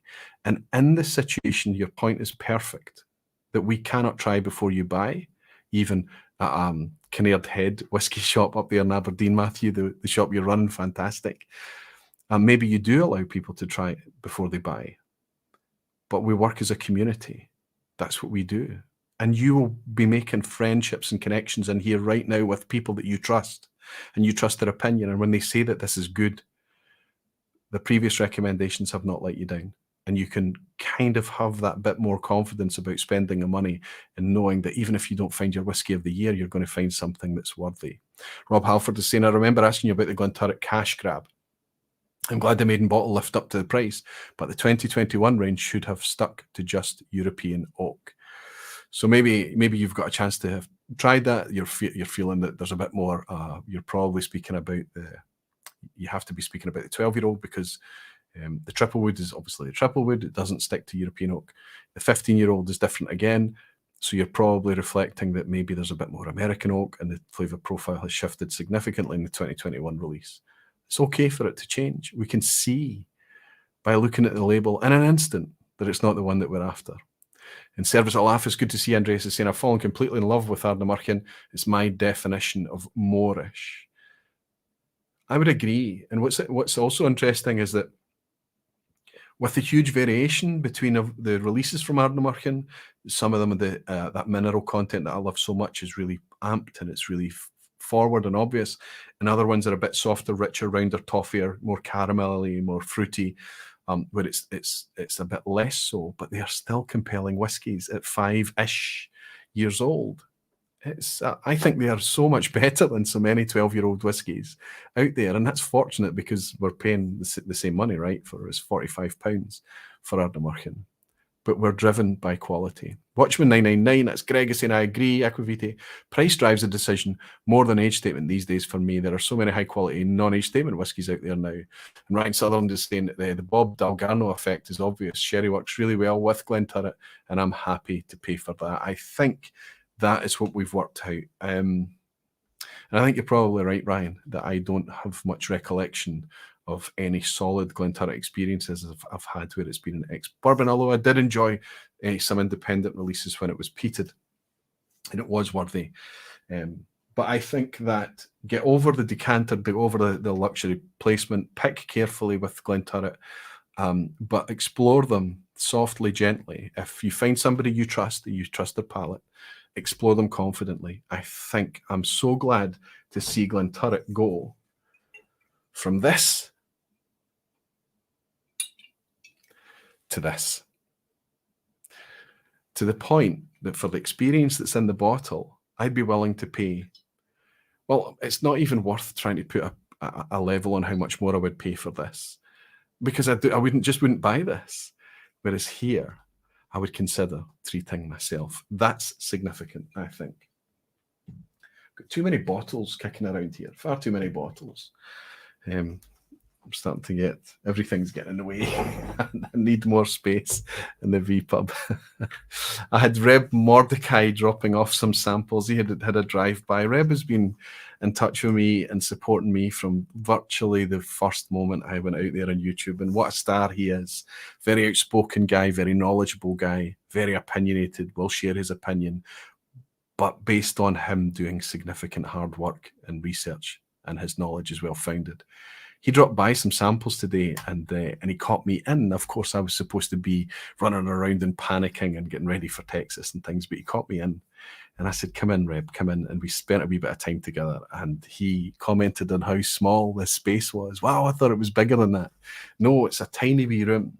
And half a dozen of you are going to see that on the 20th of November as a fundraiser for Gus Rennie. He's doing a fundraiser for a kidney appeal. I've got 6 people coming along to the vPub for a tasting with me. I'll host just 6 people because I think that's how many can fit in here.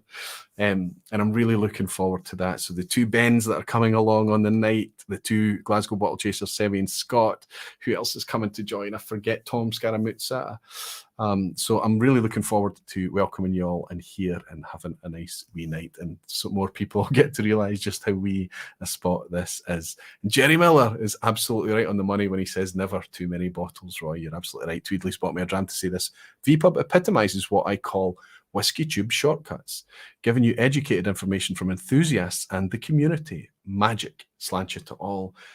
I can't emphasize that enough, and I talked about this with Reb earlier today. You could set yourself up as an educator, fine, but you better educate yourself. You better know what you're talking about. You're not permitted to make mistakes. It discredits you. If you stand up there as an educator from behind a pulpit, let's say, then you have to know what you're talking about, and you're not going to be permitted mistakes. The magic of YouTube always, for me, was this idea that I was connecting with friends, people on the same level as me, people that were just, they knew different things. They didn't know the same things as me. They knew different things, and they were having different experiences, but they were bitten by the same bug, the same energy, the same thing that is whiskey. That was always the appeal to me, that kind of, I often talk about it being a peer-to-peer thing. I'm glad that you get that too, my friend, and thank you very much for your dram. I'm going to pour another whiskey now. Let's just go skip straight ahead. If we've got time to fit in another distillery, great, we'll do it tonight. If not, it can wait till another session where we do this, because I realise I'm an hour and 26 minutes in already. There is a quiz at the end tonight. There always is, of course, and I hope you'll stay for that. I would suggest that it's only mildly tricky here and there. There's lots of easy ones dropped in tonight as well. I was in a Good Spirits company today in Glasgow, and I went in there to buy a specific release from a specific distillery, and alongside it, not far away, was a bottle of this, and I just grabbed it. A wee bit reluctant to talk about this too much and at length, because there is a release from this distillery that's in the entry-level online Scotch Whisky Awards nominations. But it's kind of a moot point, because literally I put out a hero whiskey video about Glencadam's 10-year-old. Everybody knows what I think about Glencadam. I'm really excited that Glencadam have made it through into that entry-level category. However, I think they deserve to be in other places more than just entry-level. Here is a 13-year-old release. Now, this is batch 3 of what they call their Awakening series. And this was founded back in a release where they didn't have the 15-year-old. You might remember Ralphie named the 15-year-old his whiskey of the year a few years back. Immediately went out of stock, and they didn't have the stock to replace it because Glencadam were silent from 2000 to 2003. So they brought this out as a 13-year-old in order to sate some of the demand that they were seeing for the 15. Only 6,000 bottles, but so well received was this expression that they brought out a batch 2, 6,000 bottles. And this is the first time of me trying it. This is the batch 3. What noise? It's good, isn't it? So I sent a wee message off to Ian Forteeth, and I said, tell me about this, tell me about this. And he told me exactly what was made up in here, and it's exactly as I hoped it would be, because if we talk about Glenturret doing very well in a sherry cask, let's talk about Glencadam from a refill cask or ex-bourbon. It is sublime. It's 100% ex-bourbon, using over 50% first fill bourbons, and cushioned with third fill and bourbon hoggies. So 50% active bourbon cask first fill, and then that wonderful mix in there of refill, distillery wood, some hoggies in there in the mix as well. This is what I've come to love from this distillery. I've got some sherry expressions up there, and I know they've put out port and wine and other things, interesting things. Go ahead, Glencadam, fill your boots. You're bringing fantastic whiskey. You really are. You are a distillery that's in the ascendancy, to the point that I walk in and I see this on the shelf and I don't ask anybody about it. I just grab it and I bring it home because I love your product in a bourbon cask. 15-year-old, 18-year-old, 21-year-old, 10-year-old, and now this 13-year-old. I can't review this whiskey. This is an uncorking. This is me just opening it tonight. 13 years old, 46% ABV. It says unchill filtered and no added colouring on the label, front and centre.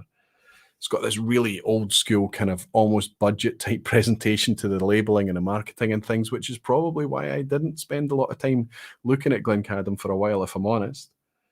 But now I've come to love it. I know that this labeling will bring me an experience that I'm probably going to really enjoy. I'm already invested in this glass before I even sip it. That's another marker of a distillery that I think is in the ascendancy. Alistair McPhail is here. Good to see Alistair. He's saying, I was hoping to visit Glencadam last month, but it was closed for construction work. Very disappointing. I've not visited it either. Maybe we can go together one day, Alistair. What do you think of that? Gregor Dykeman is putting whiskey hearts up for Glencadam.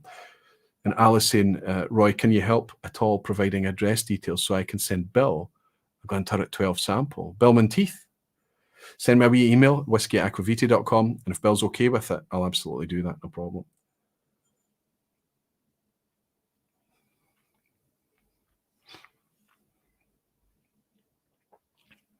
Oh, wow. So if you imagine the 10-year-old has kind of got that lovely spice to it, that brightness, that light kind of clear honey. This is kind of this is honey, kind of clear honey, nice creamy mouthfeel here. This is a slightly richer take on Glencadam. Dry in the middle, dry finish. So where the 15 and the 18 is that kind of bright white top note, kind of melon, honeydew melon, peach, apricot, stone fruits, white chocolate. This is honey and toffee. Nice textured mouthfeel. Second sip.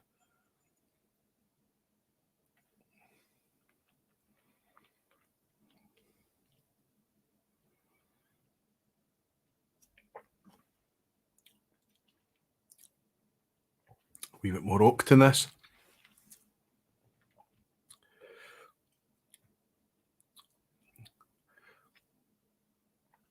Some green. There is some kind of drying mid-palate thing. This is more oaky than I'm used to with Glenturrets. Sorry, with Glencadams.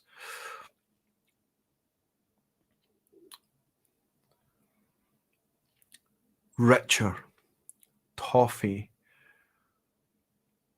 I want to almost kind of, I'm pushing towards like almost a wax or an oak, something that's kind of resinous. That's the word. That's perfect. Resinous.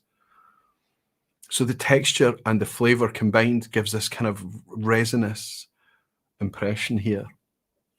So where the 10-year-old is kind of bright and fresh and fragrant and even lightly spiced with a nice ginger, this is a much more kind of creamy, resinous, heavier, medium-bodied thing that dries. It's not tannic, but it's drying, and it's like an oaky drying thing happening.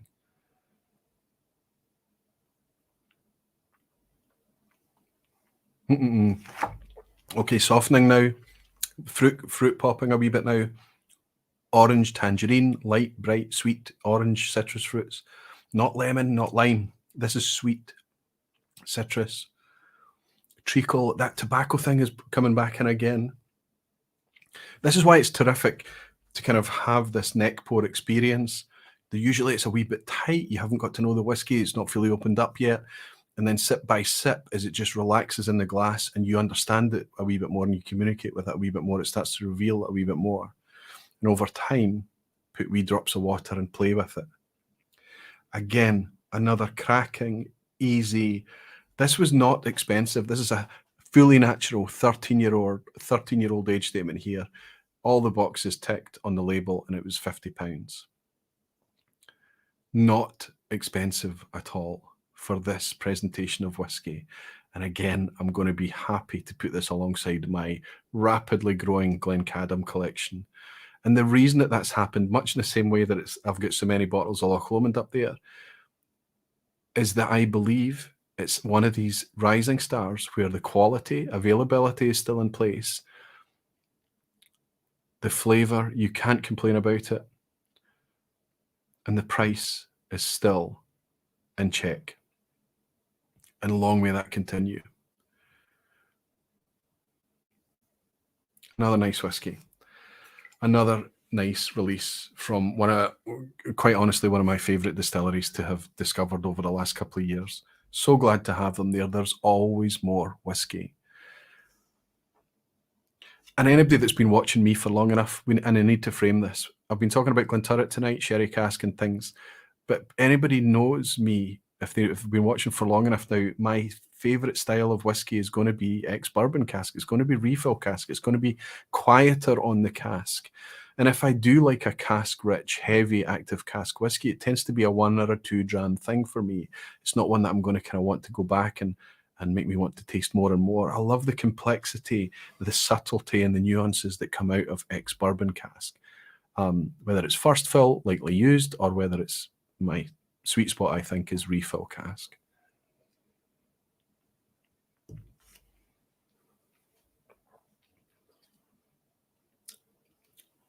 Digestive biscuit, malt, cereal, amazing. Marmalade notes now, but still sweet marmalade. Don't think zesty, don't think bitter. Orange. This is not like the Loch Lomond where we've got that grapefruit bitter, orange citrus. This is sweet, ripe citrus. But the reason I think I jumped to marmalade there is because I've got this kind of bready note, this cereal biscuity thing there now as well, that's making me maybe think of toast or something like that, something grain or cereal based. I know it's weird. I'm not good at this. I'm so just kind of shooting from the hip. This is a nice, interesting whiskey. I'm going to enjoy my time with this, I can tell. Alan, Whiskey Friend, is in. Alan, you and I don't know if you were in earlier when I mentioned you, my friend. We need to have a wee chat about your live stream on Sunday night to see if we can work anything out together, because I know you're celebrating your 3 years. Congratulations, my friend. I don't want to step on your toes, but if I do something, because the Texas, the Bastard's Ball thing that's going on, they're going to be stacked. They're going to be doing their live streaming throughout Sunday. We might want to try and work out that we don't tread on each other's toes, or divide up audiences that want to join in for a Sunday live. Maybe we could have a wee chat about that. He's saying that Glencadam 13 is a belter. Glad you're enjoying it, my friend. I think if my experience is right on Glencadam, it tends to get better by the glass. And Bill Monteith is saying, absolutely, I'll send Roy my details and he can forward them to you. Thank you so much. Superb sample. If you want to send samples to each other, make sure you're doing it carefully, make sure you know each other, make sure you're doing it legally. Daniel Caballero is in saying, I love the 10-year-old and the 15-year-old Glencadam so far. They were not easy to find for me. That's the thing I always need to remember, that it's very easy for us to get Glencadam in the UK and Europe. It might be trickier for you, Daniel. I think, if I remember well, you're out in Colombia. So that makes sense. Greg's Whiskey Guide is in. Greg from Paris. So good to see you, Greg. Got batch 2 opened recently. It seems already very interesting. Distinctive malt, original profile, and a bit old school. It's my only Glencadam so far. Saw it and couldn't resist. It's rare here. So even Greg in Paris is struggling to get his Glencadams. Greg, trust me, my friend, as long as you're not paying over the odds, if you're paying reasonable, good prices for Glencadam, especially the kind of more the bourbon, ex-bourbon refill matured side of things, I think the Glencadam is such a soft, fruity malt. I've never had a bad one from wine, port, sherry, whatever it may be, but the sweet spot for me is most definitely ex-bourbon matured. I can't find a rare synergy. Just found a Glencadam 13 Reawakening bottle on my shelf. 6,000 bottles, but no batch mentioned. Must be batch one. There, I would guess exactly that is batch one. Well done to you, Doc. I wonder if you'll open it anytime soon. Is it Clynelishi? No. So when I said that waxy resinous thing, don't consider that it's like a clean white candle wax, oily. It's not. If you were looking for the most Clynelishi Glencadam, I would probably suggest the 18-year-old if you can find it, Jimmy. So no. And there's also a kind of farmy fruit character to Clynelish that doesn't exist. I know it's Greg mentioned Old School for the Glencadam, but this is very clean whiskey to me. It's very bright. The citrus thing is becoming more and more as it's settling in the glass, more ripe orange, but light orange. Sweet orange.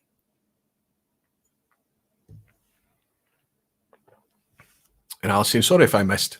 If you've already discussed, which Loch Lomond would you suggest starting with? Sorry, Al, I did suggest that anybody purely fight from a financial risk. Most Loch Lomond are linked by this kind of funk DNA that exists, and it's in all of their releases, I find. Sometimes you need to sip and contrast to pick it out. It's more amplified in some than it is in others, but I suggested the 12-year-old, 30 to 35 pounds in the UK, nothing to worry about, just a great whiskey. Greg is saying, any hero whiskey recommendations coming in the next while? Glencadam 10 is so nice. Well, there have been a couple that have come along, and I kind of got lazy with the hero whiskey series. I went in a bit of a huff because the ones that I had lined up suddenly went out of stock and disappeared before I'd even kind of got involved with them. Ralphie named one of them as Whiskey of the Year. So I maybe need to put the wheels back on that again, Greg, and get something going with it. But I think that fully natural Fettercairn, the Warehouse release, Warehouse 2, I had batch 2, tells us exactly, it doesn't have an age statement on there, but it tells us the cask makeup, 2009. A rye cask, bourbon cask, so it's got an age statement on it there. It's fully natural. It says natural color on the back of the box. It says unchill filtered on the box. It ticks all the boxes, and it was £54. And I'm a third of the way through that bottle in just over a week. In fact, 1 week. In love with it because it's nice, good quality whiskey, and it's interesting. It's different. And that one specifically, it's the rye cask that brings that lovely lime ginger note to it, that freshness to it.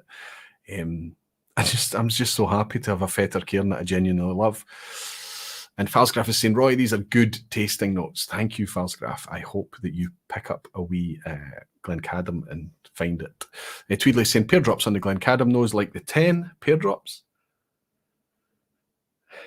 Aye, okay, a wee bit. But I wouldn't think pear drops as in kind of that kind of pear drop thing you get on New Make Spirit. It's not that spirity.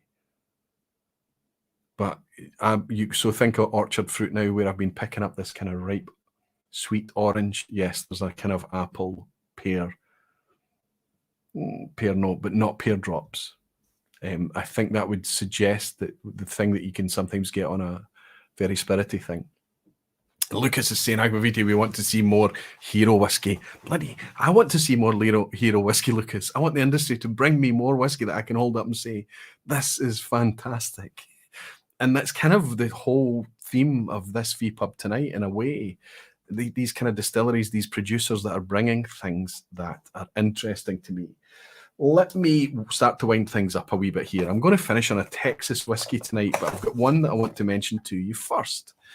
I started off tonight talking about how Gordon MacPhail's campaign used to be all about the wood makes the whiskey. Well, now we're all a wee bit more informed, and we know that that's a wee bit lazy now, and I don't hear a lot of that being talked about anymore. We're putting so much more effort into our distillate these days. I say our distillate like it's my whiskey, right? But I think we genuinely are. We're thinking much, much more about the spirit. So when we talk about Benromach from Gordon MacPhail, we don't tend to hear that language about the wood and the cask and things like that. I love what Benromach do. Let me start out by framing this to say that Benromach are one of those really interesting, I've often referred to them as the skunk works of Speyside, right? They've got peat smoke happening there. They've got Sassicaia and crazy wine finishes. They've got triple distillation. They've got organic spirit. This is all on top of their standard releases. Benromach, for such a small distillery, has the capability of easily being the Springbank of the North. Let's make no mistake about it. And I'm speaking about surpassing things like Ben Nevis. Benromach have the capability to be all of these things. And yet it's like somebody's tripping me up just as I go to cross the finish line with them every time. And I'll tell you why that is. Because I am one of these annoying, pesky, repetitive, dullard enthusiasts who bang on about natural this and natural that. And Benromach bring out this lovely flavoured whiskey at 10 years old, cask strength, 15 years old, at 43%.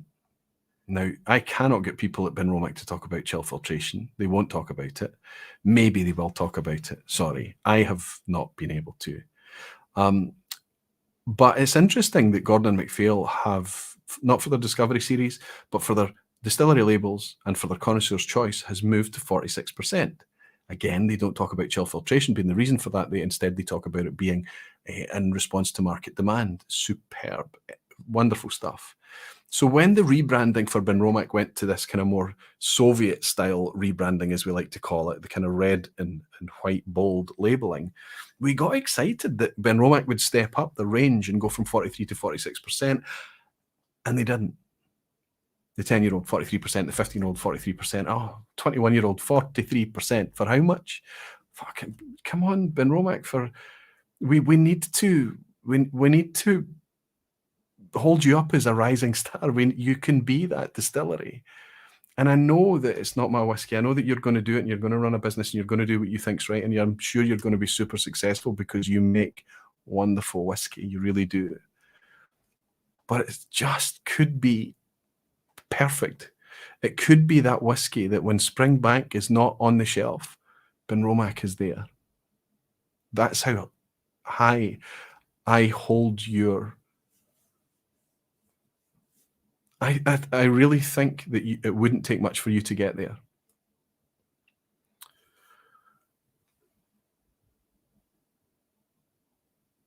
Let's talk about why I bought this bottle, though. It's not the 10-year-old, it's not the 15-year-old, it's not the 18-year-old. This caught my attention much in the same way the Fetter Cairn caught my attention, much in the same way the Glengrant 15-year-old caught my attention.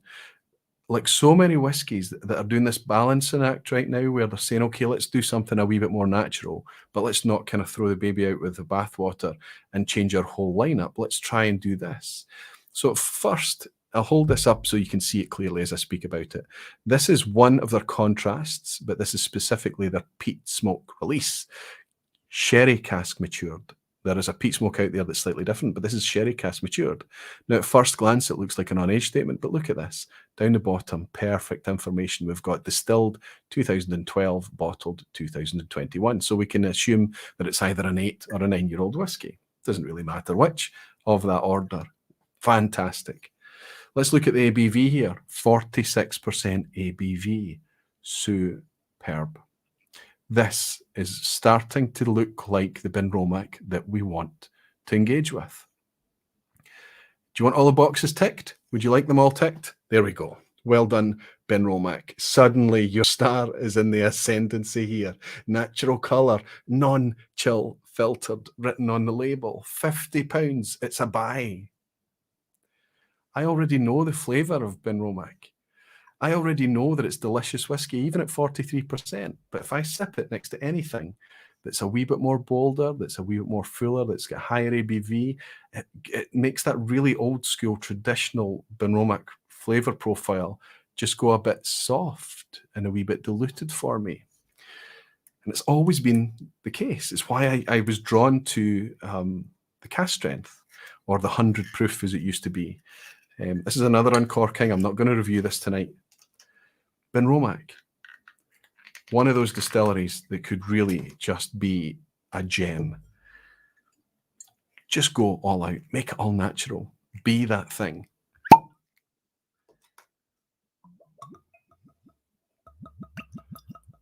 Now, this is a peated Benromach, sherry cask matured. I'm going to assume that it's fully matured in sherry cask here. It doesn't give me much more detail than that, although I haven't spent a lot of time studying or reading the box. I just picked this up at Good Spirits Company in Glasgow today. because I was so intrigued by it. Now, okay, this is much peatier than I expected. This is heavily peated. What do we have here? Is it going to tell us anything about it? Tell us about the peating level. It does indeed. Phenol level, 55 ppm, so that's obviously the malt. But that's significant. I mean, that's Ardbeg level, 55 ppm. And it's peaty. But the lovely thing that one of the kind of, when we talk about the subtlety of a bourbon cask, I'm kind of all over the place tonight, but the subtlety of a bourbon cask, if I'm going to enjoy a sherry cask, I love marrying it with heavy peat. One of my all-time knock me on my backside whiskies was the 2017 Bunnahabhain Moyne Oloroso release. And it was the sherry dialed up to 11 and it was the peat dialed up to 11 in the same bottle, and it was compelling. Okay, it wasn't a session whiskey, it wasn't a subtle whiskey, but you could spend time with it and dig away and scratch away, and layer after layer after layer, it would just keep bringing it. So I'm a fan of the style.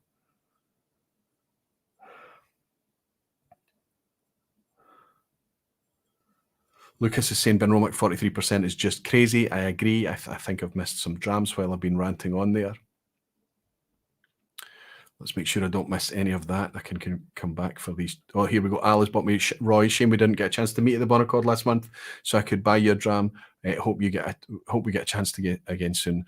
Me too. I'll see if you are in Glasgow. Things are opening up. I'm willing to go out. I'm looking forward to going to the Bonaccord this month as well for the Glasgow Whisky Club, and I hope to be able to meet you there. Yash Desai is in buying me a generous dram, saying, I'm sorry about your Texas trip, Roy, but I'm also selfishly delighted to be listening to you talk about my beloved Benromach. Their cast strength for me can go neck and neck with the Springbank 12 cast strength. Isn't it interesting how many people compare them, Yash? Benromach and Springbank. I mean, this is exalted company to be talking about Benromach. And it's because there's that funk in the background, a bit like the Loch Lomond I've talked about tonight, a bit like Ben Nevis, a bit like a few other distilleries that exist out there. But they're few and far between, but Benromach have it. This is sherry rich, but it's not overly sherry rich. Think tobaccos. Think old leather. Like almost like if you opened like an old, I'm giving away my age now, but when I first started school, we had these kind of leather satchels, and it was kind of smooth, polished leather on the outside, but inside it was kind of rough, suede leather. And it's almost like that. There's a wee bit of a kind of damp element here, almost like a whiff of dunnage or kind of old leather. The fruit here is orange citrus again, but where is it? The Glencadam tonight was sweet orange. This is a kind of more marmalade orange, quieter, drier, floral. Maybe even a wee bit of a kind of that really quite pungent lily note. Floral, definitely. And the peat smoke is just threaded through everything. Peatier than you would probably expect from a Benromach, but this is good. This is on the nose. It's not kind of peat. There's lots to say here more than the peat smoke. Let's have a wee sip.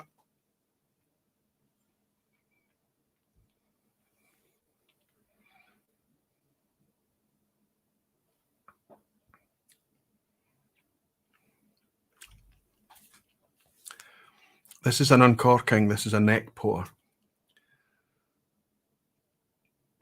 You know how we're all just enthusiasts. We're all just kind of whiskey fans, whiskey lovers and things. And we don't always know how to articulate the experiences we're having with a whiskey, but we know instantly when something is good.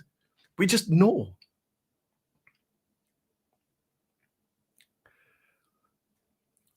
There's a bit of youth here. So there is a bit of spirit and there is a bit of vibrance and grip, and it's communicative. But there's enough maturity here. There's enough richness and flavor. The smoke is much more part of the play here than I was expecting. But it's a positive thing. a neck pour, literally uncorked and poured in a glass tonight, and I have a Benromach back on the shelf again that I'm genuinely excited about, and that hasn't happened since the 100 proof. And I've had one sip. Let's go on again.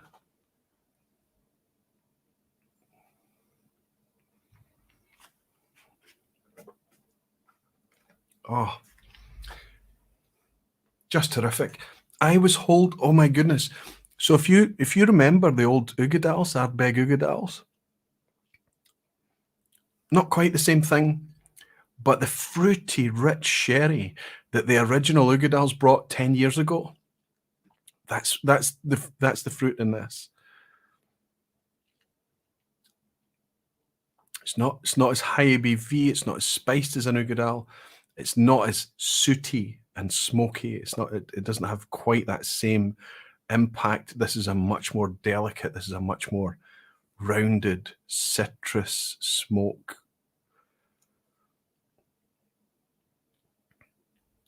I was holding this whiskey up, Benromach, to say that they could be a rising star, but they just kind of leave us wanting.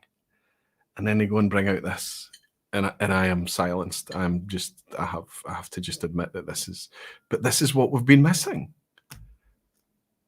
3%, that's the difference.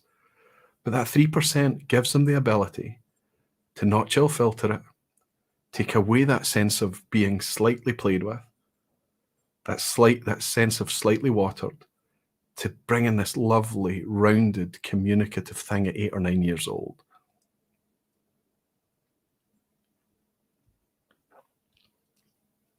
Made by hand for genuine character, it says on the label. Great stuff, but £50 I paid for this.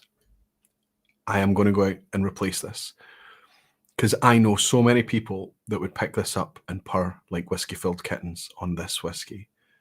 This is excellent. I am very, very happy to have this, and I didn't expect it. I didn't try this in advance. I haven't had a sample of this. Tweedley saying over the cast strength, I think this is easier than the cast strength. This is much easier to share, much easier to engage with, much easier to explore. This is richer and rounder.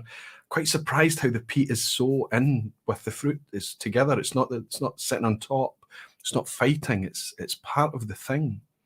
This is really, really good. Michael Fenrir saying my local whiskey dealer in Frankfurt. See the photo. Went on Saturday. I saw that fantastic picture, Doc. Totally raves about Benromach 21-year-old new Soviet-style bottling. Did you have that? Yes, I did, but it's 43%. And unfortunately, the flight that I had it on, the 15-year-old and the 21-year-old came at the end of the flight. It was dram 5 and dram 6 in the flight. So it was neutered to my palate. And dram 4 was a 58-point-something% Mortlach. There was a cast strength Altmore in the lineup as well, a cast strength Glenburgie, and a cast strength Strathyla.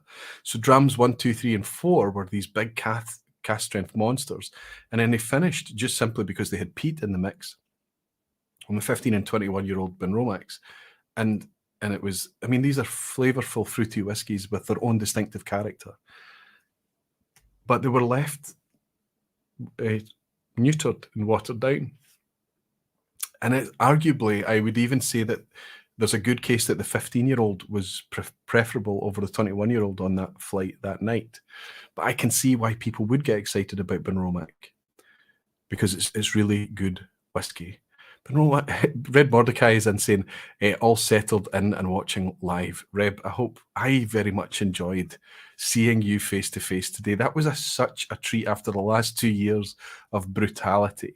To see you, Reb Mordecai, the guy who I've seen in my chat for the last 5 years, to see him in the flesh, to be able to just spend a bit of time with you, chat to you and shake your hand, Reb.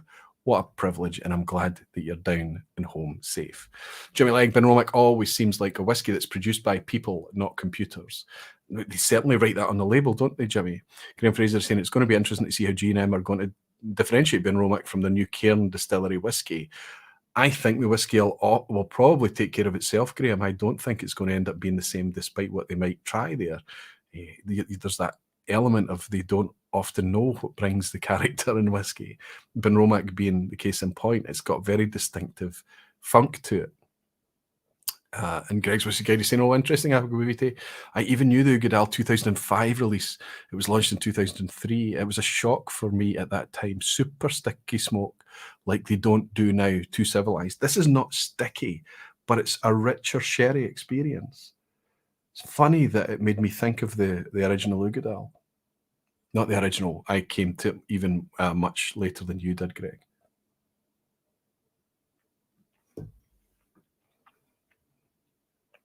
And Aaron Edgerton is saying Aquavita, unfortunately not available in Australia, but I'll keep looking. I know that it takes a while to ripple out there. And this is fairly new, this contrast series.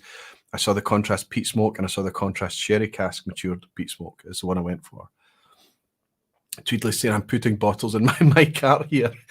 These are important recommendations. Listen, I stand by everything. I buy my whiskey with my own money. And if you see me being genuinely moved by a really nice experience like this Benromach or that Fettercairn last week, it's a genuine thing. I don't earn commissions on anything. The only way I earn money is by steering you in the right place through Patreon support, through Barfly support in here. That's how all of this is funded. It's how it works. So Tweedley, please feed back to me, and I hope that you're having the same experience as I am with this. So happy to have it. Donner Pass Whiskey is in. Good to see you, Tim. Distilleries by Benromach that are owned by independent bottler families and treat them like their children are the ones to look out for, quality over corporate ones. Aye, let's give that 43% a shove. That's old hat. You know, we don't need to. I know that you're from an independent bottler, and I know that you used to put things out at 40%. Everything was 40%. Occasionally experts trend at 43%, but that's the way it used to be done. The world has changed now. We want natural. We don't want it fiddled with. We don't want things taken away through chill filtration, and we certainly don't want anything added in the way of that horrible thing I held up and showed everyone last week, that caramel colour that's here. Now, isn't it interesting? I showed you this last week and I tilted it. Do you remember?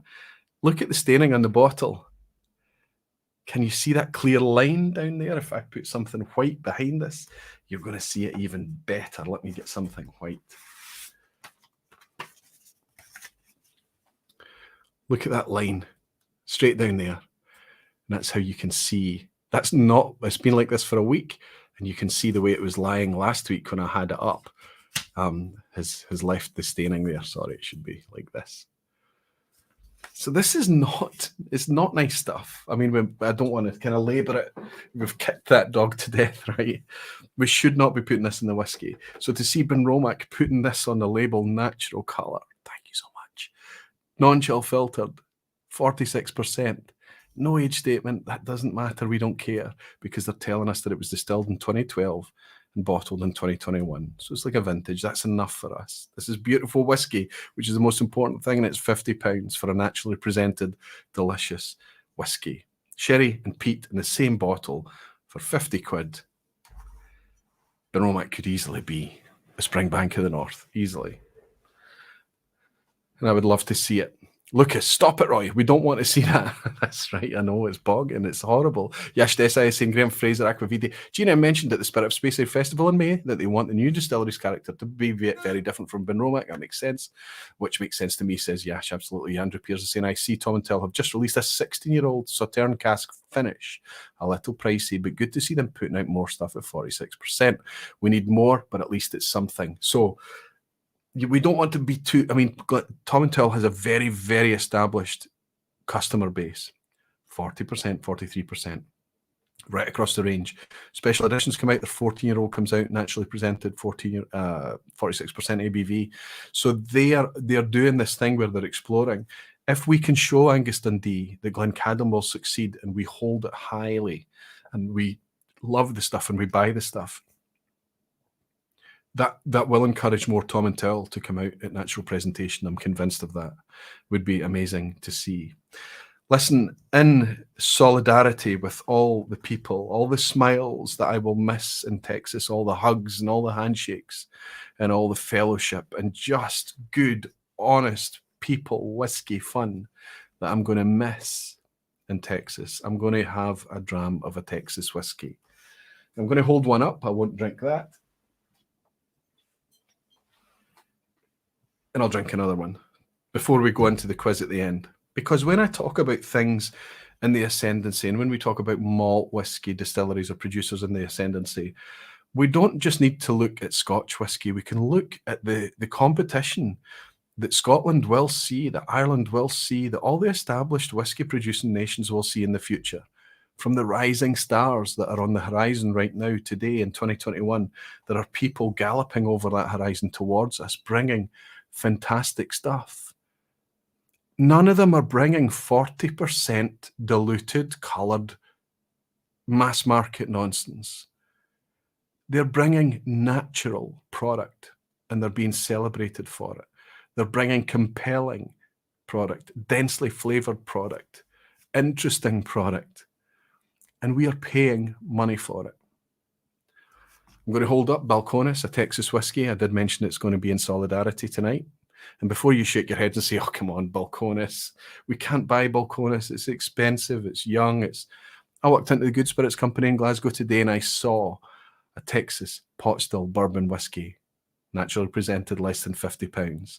I saw Balcones Texas Rye, naturally presented, Good Spirits Company in Glasgow on the shelf, less than £50. True Blue Corn whiskey, less than £50, naturally presented, all from Balcones. They're coming. Scotch whisky producers, Irish whisky producers, the traditional old school market presentation of 40 and 43% and chill filtering. Because if you don't stop it now, you'll be forced to do it, because the energy that's caused, the energy that it takes to chill filter whiskey is not acceptable in a modern era. It's too expensive. It's too energy intensive for a cosmetic reason. It's probably better that we start to teach the market that it's okay for whiskey to cloud. The market, the same market that will not stand that awful, awful bottle of caramel being added and you not telling them about it. That is naturally coloured. That is the way it needs to be. Anyway, that's not what I'm going to sip. It's just as a wee kind of thing to say, look, if Scotland doesn't do it, if Ireland doesn't do it, if the traditional whiskey producing nations don't bring natural product, they'll be caught with their trousers down. Well, somebody else does, and that'll become the big story. This is a Texas whiskey, and you can see a nice wee romantic picture of perhaps an Eleanor in the back that's been revealed as the whiskey has dropped down. This is a release. This is an MGP release from the Crowded Barrel distillery. They didn't make it themselves. They did mature it for a wee while. 44 months old, 57.3% ABV. This is chapter 6 of Eleanor. I'm going to raise a wee glass to everybody out there in Texas at the Bastards Ball. You know, everybody knows how much I'm going to miss that thing, how much I'm going to miss it all. Because it's a whiskey thing, because it's a community thing, because it's all of us, because of everything. But it is not only one of the biggest whiskey events on the calendar now. It is a whiskey event that exists because of YouTube whiskey specifically. And that comes across in everything that we talk about and everything that we do and everything that we share. That collaborative mutual support that we have as channels, the way that the community interact with us on a peer-to-peer level, and it's there, it's laid out in front of us at the La Quinta Hotel, on campus, at the academy, at the vault, all over the place throughout that weekend. It is absolutely something to be experienced, and I will miss it dearly. I hope that everybody out there has a fantastic weekend. And I hope I can tune in and enjoy it vicariously. Cheers to you all you magnificent bastards, all you beautiful whiskey folk, all you dedicated barflies. Raise the flag for Aqua Vitae. I'll miss you all. Cheers.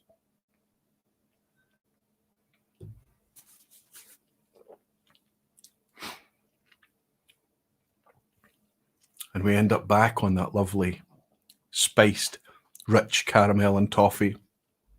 Vanilla. Oh, there's more spice. More spice. We're getting kind of aniseed and boiled confectionery here, and like a rye spice. There's almost like a bit of rye on the palate here. A green spice coming in as well. I'm so glad I've managed to get a taste for bourbon and American whiskies and things too. It's all about flavour. Unicycle Master. That looks like a new name. Welcome in, Aqua Vitae of people. can embrace hazy, stronger beer in a 10-year life time span, then I say whiskey will follow. I've used the analogy regularly. Craft beer, absolutely. New England IPA. You cannot see through that. It's lovely, light, delicate, lemon-coloured beer. Lovely, delicious, full of flavour. And we realise we don't need to drink 3 pints. We can drink 1 beer and take our time and savour the flavour. Dribs and Drams is saying, where did you find an Eleanor? All my Eleanors I brought back from Texas. I've been a patron of the channel for a long time. I buy them online and I pick them up when I get there. I've got 3. I don't have a collection. All the Eleanors I buy are fully bought to be. In fact, you'll see a couple over my shoulder there. I don't know what chapters these are, but these are both Eleanors as well. Dribs and Drams, if you'd like to try some, you're in Canada, aren't you? If you've not tried any Eleanor, I'd be happy to try and work out a way to get some mailed across to you. Graham Young's in Scotland right now, and I'm hoping to hook up with him. So maybe there's a way to get some Eleanor over to Canada if you haven't tried it. Tweedley saying, so do I, and I trust you. Thank you very much. Hayden Black is saying, Agravidi, hi Roy from Australia. Finally catching the vPub live. We'll have to catch the replay, catch up. Thank you very much for tuning in despite the time difference, and thank you for picking it up on the replay. I appreciate everyone that does. There is probably less sherry in the old Ugadal, says Greg's Whiskey Guide, than in that Benromach, my guess. Yes. Agravidi, that old Ugadal was closer to some wild Brora than nowadays Ardbegs, to be honest. I think it's difficult, isn't it? Because back then they would have been reaching into stock pre-closure, which is super valuable Ardbeg stock now. And now that they've, since it's been revived back at Ardbeg again, the Ugadals that we're enjoying nowadays is all kind of, this century, much newer. It's difficult for them. However, Ugadal, let's not taint things here. Ugadal is still a good value prospect, a good ABV, fully natural. We don't know the age. It's going to be some young whiskey in there too. But Ugadal is still a recommend for me. Genuinely, I think. Alistair McPhail has said, Aquavita, another top session. I should have got to bed 2 hours ago. You do us proud. Looking forward to our trip to Glencadam. Me too, Alistair. That would be amazing. Thank you, my friend. And I hope you sleep very, very well. Pick up the quiz on the replay, please. Super stuff. Connor Smith is saying, thanks for another good vPub. We'll catch the rest tomorrow. Thank you, Connor. Thanks for joining in. And Jimmy Legg is saying, I've gotten everything you've ever sent me. Wow. Tremendous. Are you suggesting I ship whiskey to Canada, Jimmy? Because that would be naughty of me. I've backed off from shipping too many samples. By the way, I've got samples here that I've got even some Anok 16s and things sitting here that need to get shipped out. I'm very, very behind. It's been a pretty intense few weeks for me here, but I always get there in the end. I always do catch up. Dribs and Drams is saying, I just saw a comparison between my 2020 Ugadal and a 2018 that the Whiskey Neighbour sent me. I hope to get it up sometime soon. Even the 2 recent Ugadals, probably we're going to see a difference, absolutely. And Greg's Whiskey is saying, yeah, let's remind ourselves that they were adding some 1975 vintage into it, 20-year-old plus stuff. 1975 vintage Ardbeg. You could not even buy a tiny dram of that for the price that they were charging per bottle for the original releases. Tweedley saying, well, the Inchmurren 12, Benromach Contrast, and a cheeky RN18 are on the way. Lol. Straight into the stash while I make some room. Thanks for the recommendations, Macallan Fine and Rare, and Aquavite, Doc. I'm glad that you're sharing the responsibility on this. I think all of those will be welcomed, and I think that you'll enjoy them. Fruity Inchmurren, Benromach Contrast, is it the sherry one? I think it's fantastic. I hope that you enjoy it. Tweedley, feedback to us and let us know what you think. Super. And Doc is saying RN18 is another great choice. Juicy sherry. Sweet, juicy, ripe, rounded sherry. American oak led. It's going to be a super interesting contrast to have that alongside something like the Glenturret 12 if you ever get your hands on that. Thank you, everybody, for hanging out with me up until this point. We are already 2 hours, 12 minutes in. Despite me missing my trip to Texas, I always love hanging out with you guys. I've got a quiz at the end. I always have a quiz at the end. It's still over 350 of you, and even at this point, I love you all dearly. Thank you very much for hanging out with me. I hope you find it interesting. I skipped 2 distilleries tonight. There's another 2 here, so this will happen again in the future. We'll talk about rising stars. in the future. I maybe need to change your thumbnail to say part 1 so that once you know, the Oswas are over with and the voting is complete and I can be a bit more free about speech and things that are up for voting, public voting in there. There's going to be other things to talk about because I believe fully that we've never had it better in whiskey.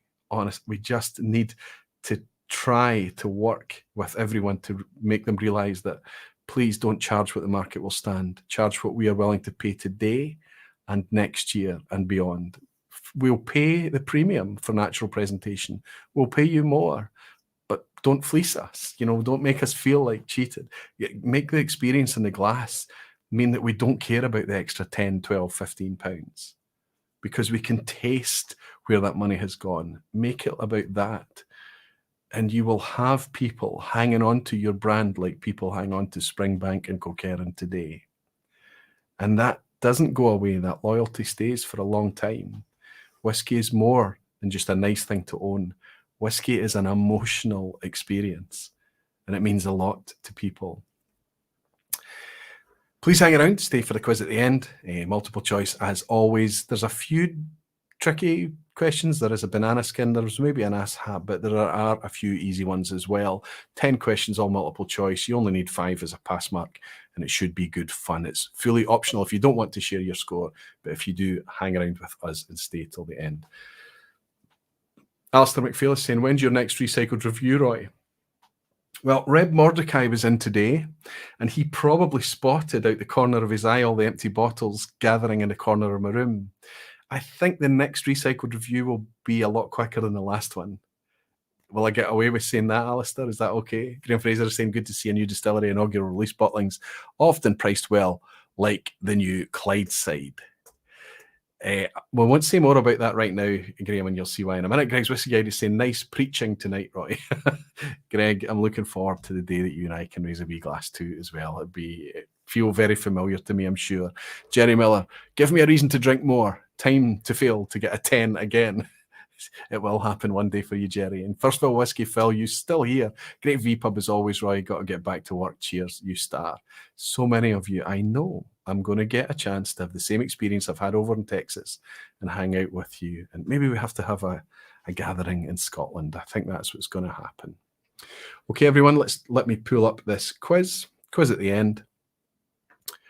Wow, I rushed so quickly to put this together. That you'll see, is this the right quiz? Please tell me this is the right quiz. Yes, it is. But you'll see that the template I used still says 16th of September at the front.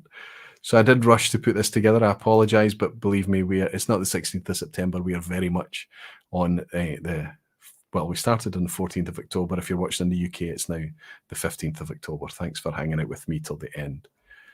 I hope everybody is enjoying hanging out with each other. First question, good luck, everybody. You only need to get to 5 for a pass mark. The first ever Whiskey Tribe Bastards Ball was held in 2018. But which of these were one of the first channels in attendance? This was way back at the start. Only 4 or 5 channels were involved that went along in the first ever Bastards Ball. It's now become a much bigger thing, a much bigger YouTube-themed thing, and it's fantastic for it. But which of these channels were one of the first? Was it A, I Whiskey, She Wines? It's Bobby and Sam. Was it B, Eric Waite Whiskey Studies, our friend Eric over on the west coast of the US? Or C, the Whiskey Dictionary? Bill from the Whiskey Dictionary. A, I Whiskey, She Wines. B, Eric Waite Whiskey Studies. Or C, the Whiskey Dictionary. Which of those were one of the original channels? I need to make some space. I've got too many bottles and books and clutter lying about here tonight. And now I've managed to fill all these lovely wee whiskey glasses that I can enjoy as I do the housekeeping and the timestamps after. Evan Callitz is saying, no idea. Evan, just look at your buddies in the lounge tonight because they've absolutely got it. They know that one of the original channels alongside Chad and Sarah from It's Bourbon Night, alongside Scott and Bart from the Scotch Taste Dummies. I was lucky to be there too. And I know that I'm probably forgetting 1 or 2 others, but it was Bill at the Whiskey Dictionary, one of the first channels to join. Unfortunately, Bill is in the same boat as me. He's not able to make Texas on this trip. Question 2. Nick Savage, ex-Macallan Nick Savage, has been the master distiller for the last 2 years at which distillery? Hopefully this is quite an easy one. Where has Nick Savage been master distiller for the last couple of years? Is it A, the Borders, B, Bladnoch, C, the Glenturret?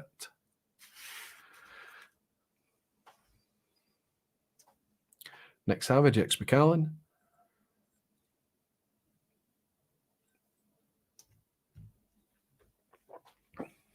Even Callett's saying cheers, Roy. Brilliant. Ooh. Yuri and almost everybody else in the lounge has managed to get this absolutely right. Nick Savage is now putting whiskey together down in the lowlands at Bladnoch Distillery. So if you answer B, give yourself a point. Question 3. Maybe a minor banana skin here, but I don't think so. I wasn't sure whether to leave the banana skin emoji in here, but Daniel and Rex of the Whiskey Vault first appeared in a review together on December 27th, 2016. This is when Aquavite was back in nappies or diapers, as they'd say in America. But what were they reviewing? What were they reviewing on December 27th, 2016? A, Irish whiskey. B, a whiskey advent calendar. Or C, 2016 at the Wizard Academy. So where the was it a resume of 2016 at the Wizard Academy? Was it A, Irish whiskey, B, a whiskey advent calendar, or C, a resume of 2016 of their campus and activities at the Wizard Academy? James Morgan is saying C or not go B. He's not sure. Jimmy Like is saying, oh no, not even the specific one. Yeah, that's right. I'm not actually asking. Andrew Pierce is guessing because he's not got a clue. This, I suppose you would be a fan of what Daniel and Rex have done to know this, but I have actually used this question or a very similar question to it in the past. Yuri, Simply About Whiskey, is spot on, as is Hellswood and Donner Pass Whiskey, and Ronald Hoyt and Nick Whiskey 101, Sugar Kitty and Raoul, all saying yes, Irish whiskey. Have a look at this wee image. I got a tickle out of this tonight. This was 5 years ago now. We have to remember that, almost 5 years ago. But here's a very fresh-faced Daniel on the left and an even fresher-faced Rex on the right-hand side there. This is that video, and you can see the Irishman is the whiskey that they're reviewing in this video. This is the first time that Rex came along. To my knowledge, it might have happened before then, but to my knowledge, it's the first video that you saw the two of them in the same video together. 3 out of 3 for so many of you. Well done, Bruno Martins, Gabriel Welding, Ronald, Greg's Whiskey Guide. Warner One Glass Man has slipped up on 2 out of 3. Question 4. Glencadam's 18-year-old has been discontinued. Now, you might have picked up on this. I hinted towards it earlier, but what reason has the 18-year-old been discontinued? A, because it was mothballed or closed for some years. B, the perceived unpopularity of pale whiskey. Or C, it was too close in profile to their 15-year-old and their 21-year-old. Why was Glencadam's 18-year-old discontinued recently? You can still buy it. It's out there if you like a top note, lightly fruity whiskey from refill bourbon cask. If you like Clynelish of a certain style, Glencadam 18 is probably from their lineup that's the closest to Clynelish. I'm not saying it is Clynelish. It's just very kind of sometimes reminiscent. But why has it been discontinued? Because of mothballed or closed years, because of the perceived unpopularity of pale whiskey, or because it was too close in profile to their 15 and 21-year-old. Again, most of the lounge getting this, but some admitting that it's a wee bit of a guess. I did mention earlier that Glencadam was closed in 2003. The 13-year-old that I shared with you tonight was based on the reawakening that happened in, it was closed in 2000. And the reawakening was about them coming back to life in 2003. So it is indeed because they don't have the stock for the 18-year-old right now. It will come back on stream again, but it was mothballed from 2000 to 2003. Jesse Voisin is celebrating 4 out of 4. Good for you, Jesse. And it's good to have you in here. Titan Malt saying Deanston 18 is pale and a real gem. Yes, Titan Malt Gdanston 18, especially for the price in the UK, is wonderful whiskey and wonderful value, getting better year by year by year. I wish they would put an actual colour statement on there and it would make it perfect. But I'm also a wee bit nervous about what's happening at Distell generally right now. They're going in directions that makes me uneasy and uncomfortable. And that's speaking from somebody who is utterly deeply invested in Bunnahabhain and Deanston, and also Tobermory in the form of lead chicken Tobermory malts. Please don't mess that up, Distell. Please do not mess that product up. It's just amazing what you've built over those 3 distilleries. Question 5. Always the picture question. I'm just going to ask what distillery we're looking at here. There was a wee logo on the door. Hopefully I've blocked it all out here. Which distillery are we looking at? Marky Makinen, and then the picture question. He's nervous about it. I'm going to ask you, are we looking at A, Clydeside, B, Annandale, or C, the Borders? Which Lowland? I suppose I don't know if I was conscious of doing that. We're certainly looking at a Lowland distillery then, aren't we? Clydeside, Annandale, or the Borders? Which distillery are we looking at here? It's one of these perfect kind of marriages from these really old 19th century buildings, some modern architecture and glazing used in here to kind of make the space bright and open. I visited here very, very recently and very much enjoyed having a wee quick look around. I'm going to go back and have a deeper look, I think. Greg is saying he's got no idea, but I think most of you have absolutely got this right. We are looking at the Borders Distillery. The Borders down in Hoyk, right in the centre of town there, right next to the River Teviot. Very nice little site in the middle of town. Maybe not in the middle of town, but very close to the centre of town. And a very nice shop selling quite a range of whiskies. Now, they don't have their own produced whiskey out for sale yet. They're a wee bit away from that. I bumped into Becky Paskin very briefly when I was there the other day, and also John. And John was telling me that 20, he's first said, I said, when do you think it's going to be released? And he said, oh, sometime around 25. And I said, what, 25 years old? I felt like such a fool immediately. But of course, he's talking about 2025 or something of that order for the Borders first release to appear. Here's a nice wee picture of their still house through a huge glazed panel there. I have to say, it was very attractive setting and building down there in Hoyk. Jerry Miller is saying 5 out of 5 thanks to my new Malt Whisky Yearbook. Good for you, Jerry. Use it and use it well. What a weapon that is. Question 6. Which of these Texas Whiskey Trail distilleries is closest to the Crowded Barrel? There should be an asshat here. However, if you apply some rational intelligence here, you'll fight your way through using a process of elimination. Which of these Texas Whiskey Trail distilleries is closest to the Crowded Barrel? The Crowded Barrel is obviously the distillery on campus at the Whiskey Vault. Is it A, Still Austin Whiskey Co., B, Andalusia Whiskey Co., or C, Town Branch Distillery? Which of these Texas Whiskey Trail distilleries is closest to the Crowded Barrel? Let's use a process of elimination here. Jimmy Legg, yes, you're absolutely spot on. Glazed panel equals window. Yeah, okay. It's a pretty big window. It seemed I needed to find a more grand term than window. Fantastic.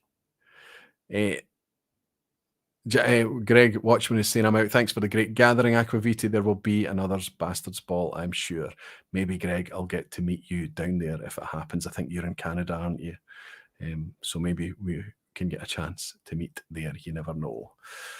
Absolutely, most of you guessing A, as Jesse Voicen is admitting he's guessing A, Still Austin, and there is actually a tour on Saturday over the course of the weekend. A lot of the channels are going out to Still Austin, which is the closest. Andalusia is a wee bit further away, I think about twice the distance of Still Austin.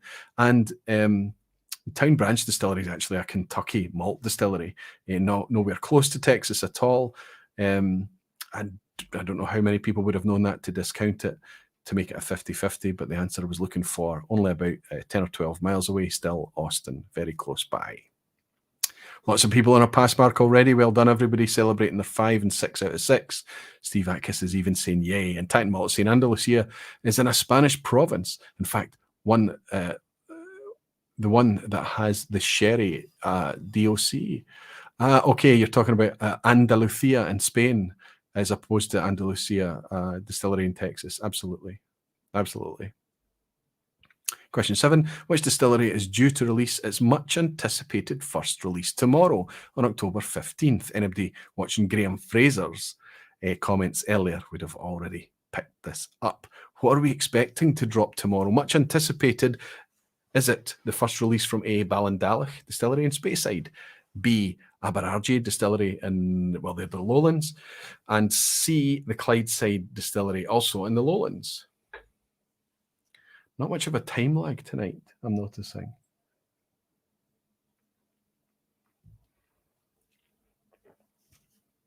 Really enjoying this wee Eleanor to finish tonight. Very easy to drink despite its very high ABV. Lovely stuff. Jesse Voicen is already celebrating 7 out of 7. He knows the answer to this. Graham Fraser is saying that'll be C with a wee wink. Absolutely. The Clydeside is bringing its Staub Cross release. Now, I haven't looked much into this, but I am encouraged to see that it's less than £50 at release. Great stuff. Much anticipated. And it looks from this image, if you zoom in, I hope that that says 46% alcohol by volume down in the bottom left.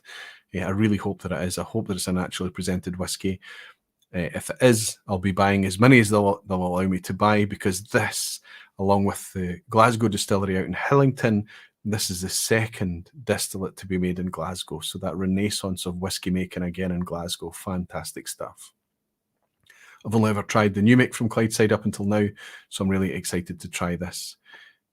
Maybe Anna has some available so that I maybe don't need to queue up tomorrow. And I think there's some road restrictions and things happening down there. If anybody's involved in Aquaviti Barfly's Facebook page, they would have picked up on some chatter from Graham Fraser and the other Barflies in there talking about how they might be able to get their hands on this tomorrow. Hopefully it's a big enough outturn for everybody to get a hold on it. Falscraft is saying 7 out of 7 is a rare occurrence. Usually at this point, I already know I will not reach 10. Hold tight, Falscraft. Tonight might be the night. Question 8. The Eleanor Chapter series of bourbon from Crowded Barrel are named after what? A licensing official, B, a politician's wife, or C, the subject of a 1960s song? So the Eleanor Chapter series, they kind of have this kind of romantic, kind of fictionalized, serialized story that goes along with each release. But that's not necessarily connected in any way to how the series got its name. Was Eleanor named after a licensing official, a politician's wife, or the subject of a 1960s song?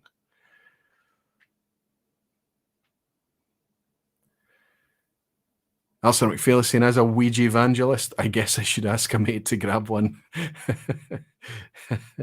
Hopefully, Alistair, let me know. We'll make sure that you've got a friend that can drop by and get one. And Ronald is saying, A, going with the crowd. Good for you, Ronald. It's the right thing to do.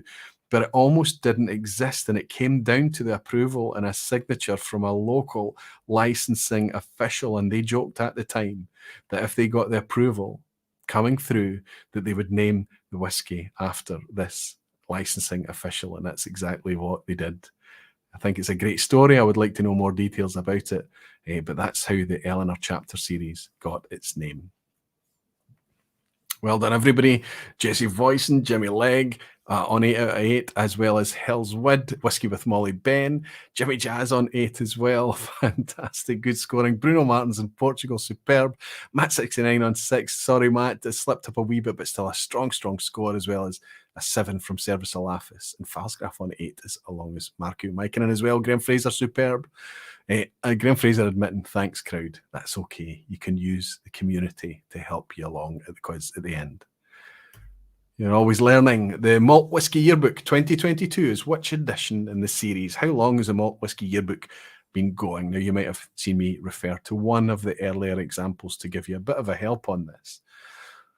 Is it A, the 13th edition, B, the 15th edition, or C, the 17th edition? And Alistair McPhail is saying, glad I Googled it when Aquaviti showed the bottle earlier. The Eleanor series, maybe you're talking about. Now, I held up one of the Whisky Yearbooks earlier, so there's at least one answer there that you can discount. Potentially maybe even two, can you? I don't know. But I don't have the latest. Alistair McPhail is saying, I don't have the earliest edition. In fact, I think it's pretty difficult to get your a hold of the earliest edition. Titan Malt is saying, Bill Murray isn't trusty, maybe if he does the blind taste. Talking about the Lost in Translation, is that the reference there, Titan Malt? C has never let me down, says Jimmy Legg, and it won't let you down tonight, even though there's a wee bit of a banana skin. The 2022 Malt Yearbook, please go along to maltyearbook.com and order direct from Ingvar, and they put in a wee request and he might even sign it for you too. Superb. And Whiskey with Molly Ben is saying, C, because I just ordered for it. Good for you. And Sugar Kitty saying, can you slip on an ass hat? Well, Jimmy Legg's up for it, potentially, as well as Hell's Wid, Jimmy Jazz. Who else on 9 out of 9? Greg's Whiskey Guide, 9 out of 9. Yep. Hoyt is on 9 out of 9 as well. Superb Hoyt. So the ass hat at the end, there is one tonight. Graham Fraser saying 9 out of 9. Ass hat coming. Bryn Martin's 9 out of 9. It really comes down to the last question. Jesse Boyson's spot on. He's saying, Aquavite fires the ass hat to take out all the great scores. Let's see. Strap in, everyone. It's an ass hat right at the end. Here's a wee picture of the latest Malt Whisky Yearbook 2022. Just one of the best whiskey books you can have. Not just because of what it does each annual release, but how it builds into that compendium and record of history. Here comes the ass hat. Jerry Miller is saying, no, Roy, I'm almost there. I'll keep my fingers crossed for you. The ass hat is combining the subscriber count of the Whiskey Tribe channel and the Whiskey Vault channel would match the theoretical litres of pure alcohol capacity of what? Jimmy Legg, capacity question just for you. Take the subscribers from the Whiskey Vault, add them to the subscribers from the Whiskey Tribe, and you have the capacity of A, Glengyle and Springbank combined, B, Holyrood in Edinburgh, and Clydeside in Glasgow combined, or C, Ballandalach, Edenmill, Nicknain, Daftmill, and Isle of Rassay all combined. Falsgraf is saying a real ass hat. It is Falsgraf, and I know Stefan Novak. Yes, I hate you, Roy. There is something to learn from this. Believe me, it's not just brutally ass hattery. It's and molasses is saying, oh, for feck's sake. Oh dear. Let's see what's happening. Andrew Pears thinks it's C, Ballandalach, Edenmill, Nicknain, Daftmill, and Isle of Rassay. Graham Aitken is going for B, Maltmillion. Chuck, good to see you in. Chuck is going for C as well. Jimmy Legg saying E, even if I'm wrong, I'll be proud of the answer. Jerry Miller, B, exclamation mark, exclamation mark, exclamation mark. Graham Fraser is screaming, what? Fantastic question, says Alistair McPhail. You bring the bastard to the ball. So the reason that I want to talk about this and use this as an ass hat is what Daniel and Rex have achieved in terms of the scale of what they've managed to do, the entertainment, the education, the community, the sense of belonging, everything that they've built is hugely successful, not just for whiskey, not just for them, but for YouTube sharing of whiskey. It's amazing. And they've built a community that is the size of B, Holyrood, and the Clydeside combined. Somewhere in the order of 750,000 subscribers. So combining those two distilleries, the theoretical LPA is that. Now, Glengyle and Springbank, they're around theoretically, they don't make anything like it, but theoretically, if they ran, they could make up to 750,000 litres. We understand, Glengyle and Springbank, why you don't. This isn't a session about beating you up for not doing it. We understand that you're not close to that. However, this is theoretical capacity. Ballandalach, tiny, less than 100,000. Edenmill, the same. Nicknain, 100,000. Daftmill, 60, 65,000. And Isle of Rassay is probably the biggest of that batch, and somewhere in the order of 100,000. So we're looking at 750,000 subscribers. Bruno Martins has managed to get a 10 out of 10. And he's saying, wow, fantastic. Good for you. Jimmy Legg is saying, well, the ass hatted me. 9 out of 10, thanks. But remember, Jimmy, you're proud to have answered A to the last one. You love your Campbellton whiskies. I know you do. Who else has managed? Hoyt has managed his 10 out of 10. Superb. And Falsgraf, oh no, still not 10, 9 out of 10. Falsgraf, it was the ass hat at the end as well. Lassie Hort Oatsman, good to see you, Lassie, saying 9 out of 10 as well. Superb though. Any other 10 out of 10s? Bruno Martins, Greg's Whiskey Guide. Oh, Ronald saying no, 9 out of 10. Gabriel Welding, brutal. I apologise. I hope you come back again, Gabriel. I hope it hasn't put you off. And Jimmy like is saying, well, that's had to be. I got picked that one up. And it just jumps. Graham Fraser, 9. Oh my goodness, still got to be happy. Will I ever need to know this? And Cutolf Ashby is saying that's my lowest battering average yet. I do apologise. Some tricky ones in there for you tonight, buddy. I hope you come back and have better luck in the future. I'm looking for other 10 out of 10s. Alistair McPhail. Mind you, I stole 2 from Graham Fraser and guessed the last. That doesn't matter, Alistair. You bring it home. Well done to you. Guessing 3 times tonight, says Jesse Voisin. Asshat got me 3 straight times, but not tonight. Pure guesses. 10 out of 10. Superb, Jesse. Superb. Jimmy Jazz is saying, oh, well, 9 out of 10. Still happy. I forgot to pull out my subscriber to litre conversion chart. Apologies, Jimmy.